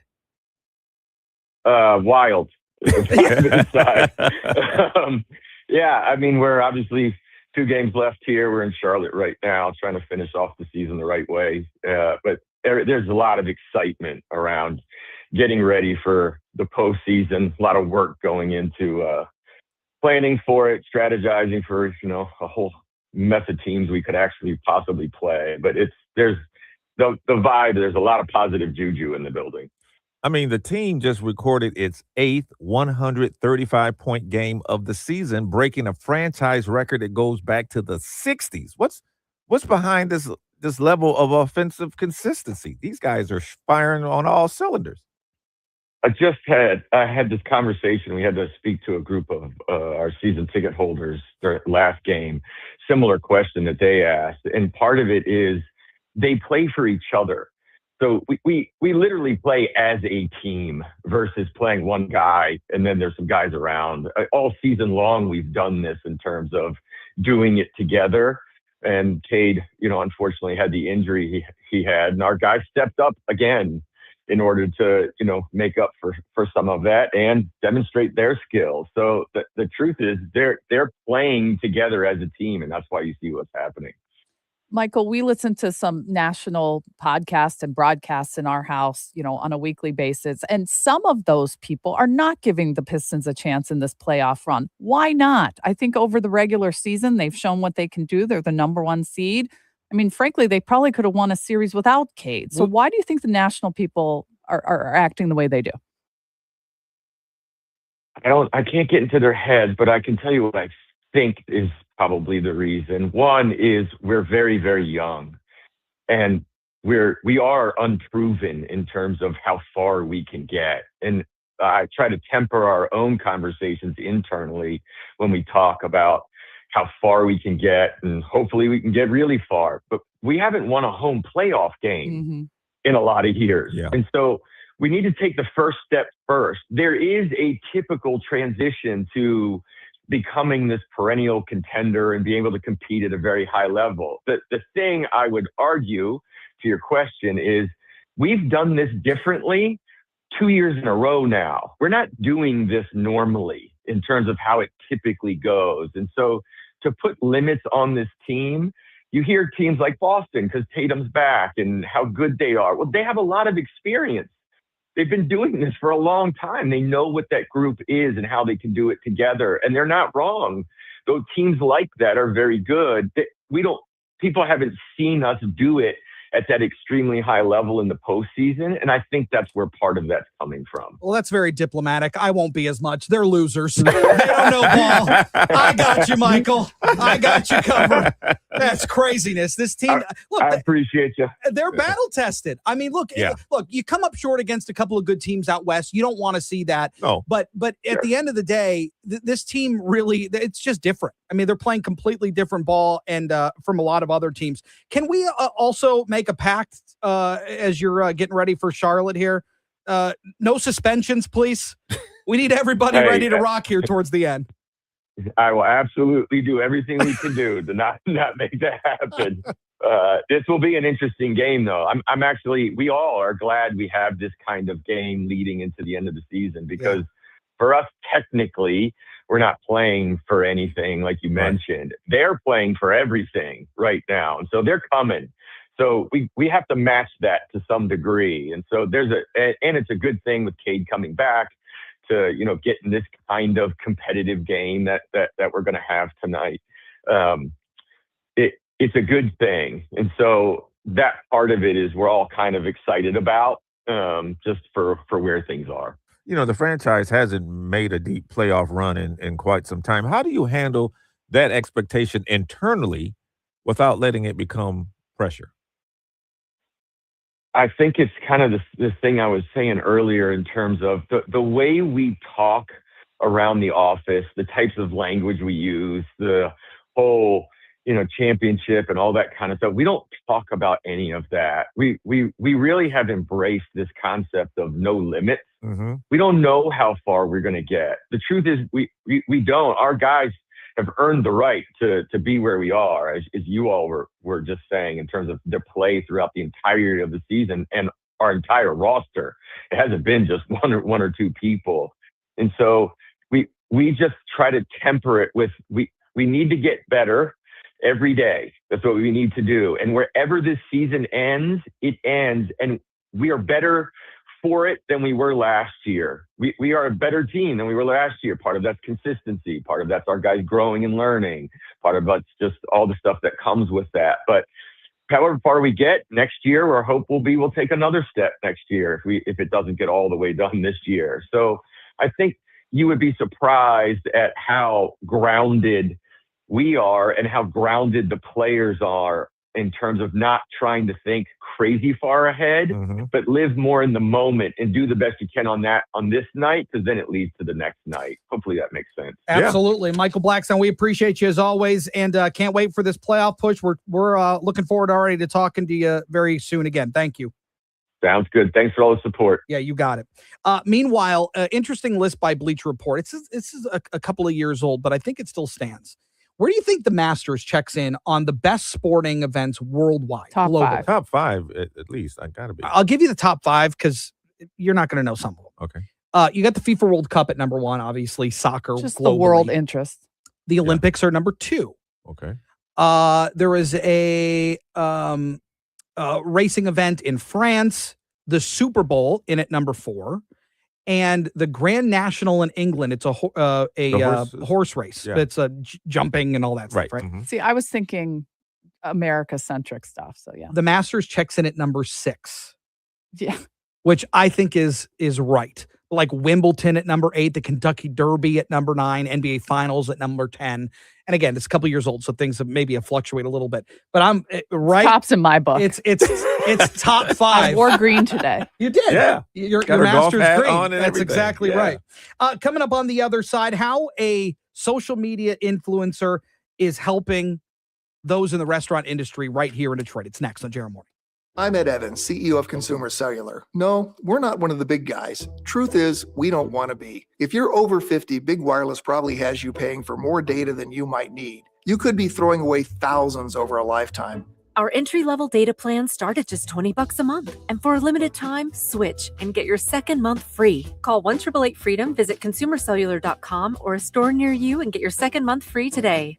Plans include $5 credit for auto pay and e-billing. See site for additional details. Finding great candidates to hire can be like, well, trying to find a needle in a haystack, but not with ZipRecruiter. Its powerful technology actively finds and invites qualified candidates to apply to your job. So while other companies might deliver a lot of hay, ZipRecruiter finds you the needle in the haystack. See why 4 out of 5 employers who post a job on ZipRecruiter get a quality candidate within the first day. Try ZipRecruiter for free at ZipRecruiter.com/free. That's ZipRecruiter.com/free. ZipRecruiter. Here's Ryan Goldberg, President and CEO of DFCU Financial. At DFCU, our credit union is all about our members and the community. We're not just focused on numbers and metrics, but we are focused on doing the right thing for our communities. That's why we pay back earnings to our members through a very popular cashback program. How about small business owners? How do they benefit from being with DFCU? Our business and commercial banking teams bring a wealth of knowledge and expertise to benefit you. By understanding your unique financial needs, our team can deliver tailored lending solutions, deposit, and treasury management. Working with DFCU means you'll have access to decision makers and benefit from speed to market. We're in a strong liquidity position, and that means we have money to lend and the willingness to lend it. Business lenders often have a box that customers must fit into. We don't work that way. Some restrictions apply. Visit DFCUFinancial.com for details. DFCU Financial is an equal housing lender, federally insured by NCUA. Welcome to Making the Impossible Possible with Henry Ford Health. And with us today is cardiologist Dr. Corey Russell. From the routine to leading-edge breakthroughs at Henry Ford, healthcare is more than high-tech. It's human. And Dr. Russell, how does this impact your work? That's so true. As a physician, what we do is intrinsically personal. It's incredibly important to me to maintain that human connection with my patients. My goal is to help my patients feel better and continue living longer, happier lives with their loved ones. That truly makes me happy. Well, that's wonderful. And Henry Ford is a nonprofit. How does this impact the care you give as a physician? Because Henry Ford Health is a nonprofit, our donors and their gifts power the advancements that help us improve and save more lives every day. Philanthropy is the difference maker that enables the next level of exceptional patient-centered care, leading-edge research, clinical training excellence, and broad community impact. Great. Cardiovascular care is part of your Detroit expansion plans. Can you share more? Cardiovascular care will be one of the specialties in the new hospital facility currently being built at our Detroit campus. Thanks to donor support, we can continue to engage in the most advanced research while investing in the best equipment and technology available, all to improve our patients' lives. To learn more or make a gift, visit henryford.com/above and beyond. Traffic alert for Novi. There's construction on Novi Road limiting traffic to southbound only for the next 6 months. It's going to be a challenge, but good news. Local favorites like Guernsey Farms Dairy are still open and ready to serve. Access businesses from the north, and when you leave, just follow the posted detours with southbound traffic. Don't let the construction stop you. Plan ahead, because honestly, a little Guernsey Farms Dairy ice cream might be just what you need to make that road work a whole lot easier to deal with. Support local businesses and drive safe. That's the Guernsey difference. WJR Traffic and Weather First. This report is sponsored by Dairy Queen. The only thing better than grabbing a Blizzard treat on a warm, sunny day would be snagging a second one for just 99 cents with the Blizzard Double Flip deal. It's buy one Blizzard treat, get another one for just 99 cents when you order in the DQ app. DQ. Happy tastes good. For limited time at participating U.S. locations. On the Jeffries westbound at Newburgh, an accident's taking up the left lane. 3 right lanes blocked by an accident on eastbound 696 at 11 Mile. Traffic slow from DeQuinder. And Novi, northbound M5 at 13 Mile. Crash taking up the right lane. Now, WJR Weather First from the Weather Channel, sponsored by University of Michigan's Michigan Creative. Support for Michigan Public comes from the University of Michigan's Look to Michigan campaign, working to solve global challenges through developing new technologies to charge EVs 5 times faster and design buildings with 72% less concrete. Learn more at umich.edu/look. Here's your forecast.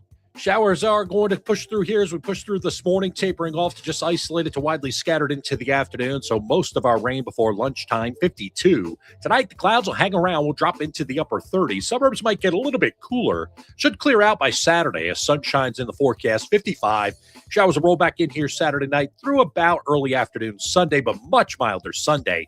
That's the big change. Mainly cloudy in the afternoon, 75. From the Weather Channel, I'm meteorologist Ray Stagik on 760 WJR, where Michigan comes to talk. Call us or text us. The number's the same. 1-800-859-0957. 1-800-859-0WJR. Powered by Michigan Auto Law. Auto Accident Attorneys. Visit autolaw.com. That's autolaw.com.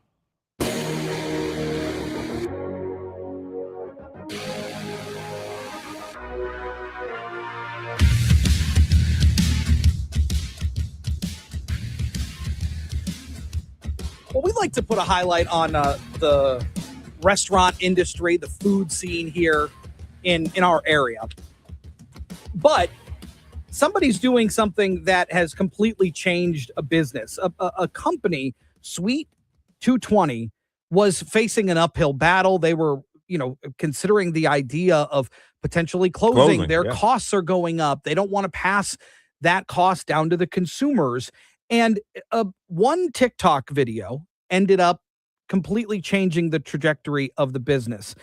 Sung Lee, who is behind the account on TikTok, Chow Down Detroit, went and got 6 cupcakes, recorded himself eating them, and he goes, oh my gosh, I think these might be the best cupcakes in our area. Mm-hmm. And all of a sudden, line out the door, people want to try this. And then, of course, that certainly helps the business. And this is not the first time that Chow Down Detroit has had a major influence on restaurants in our area. And Sung Lee joins us this morning to talk about it. Sung, good morning. It's good to have you. Good morning. How you guys doing? We're good. What a great gig you got.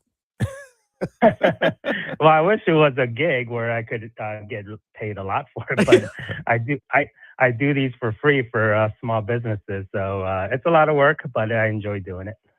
At what point did you understand that a TikTok video could translate into some real world survival for a small business? Oh, it's not just me, but there's, a lot of people on social media that post things about anything, and it just blows up and it just helps whatever they're talking about.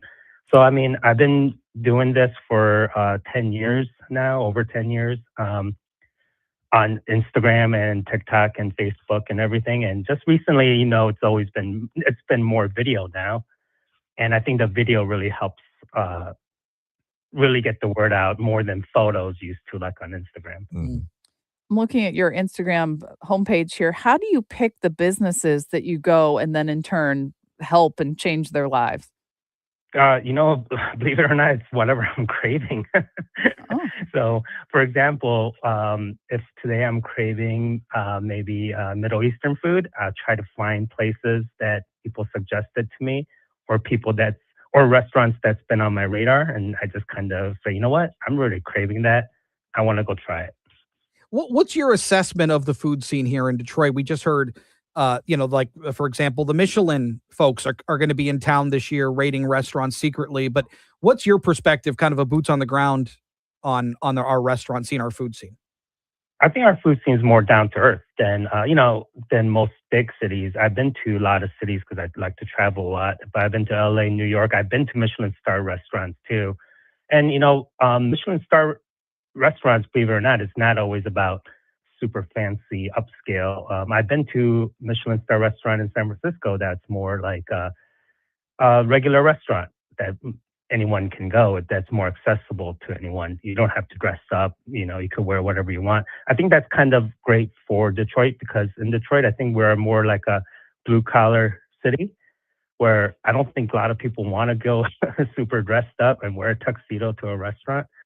So I like the fact that our community is more of it's more down to earth, and I think it's just more accessible to everyone. And I think that's the kind of places I like going. And we have a lot of those in Michigan, especially in Metro Detroit.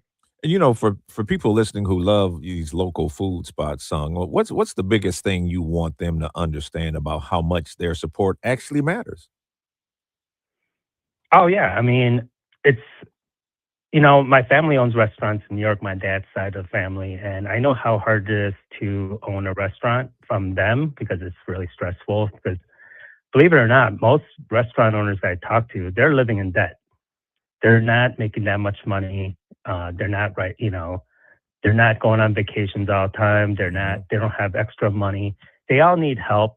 And when people, just regular people, you don't have to be an influencer to help out.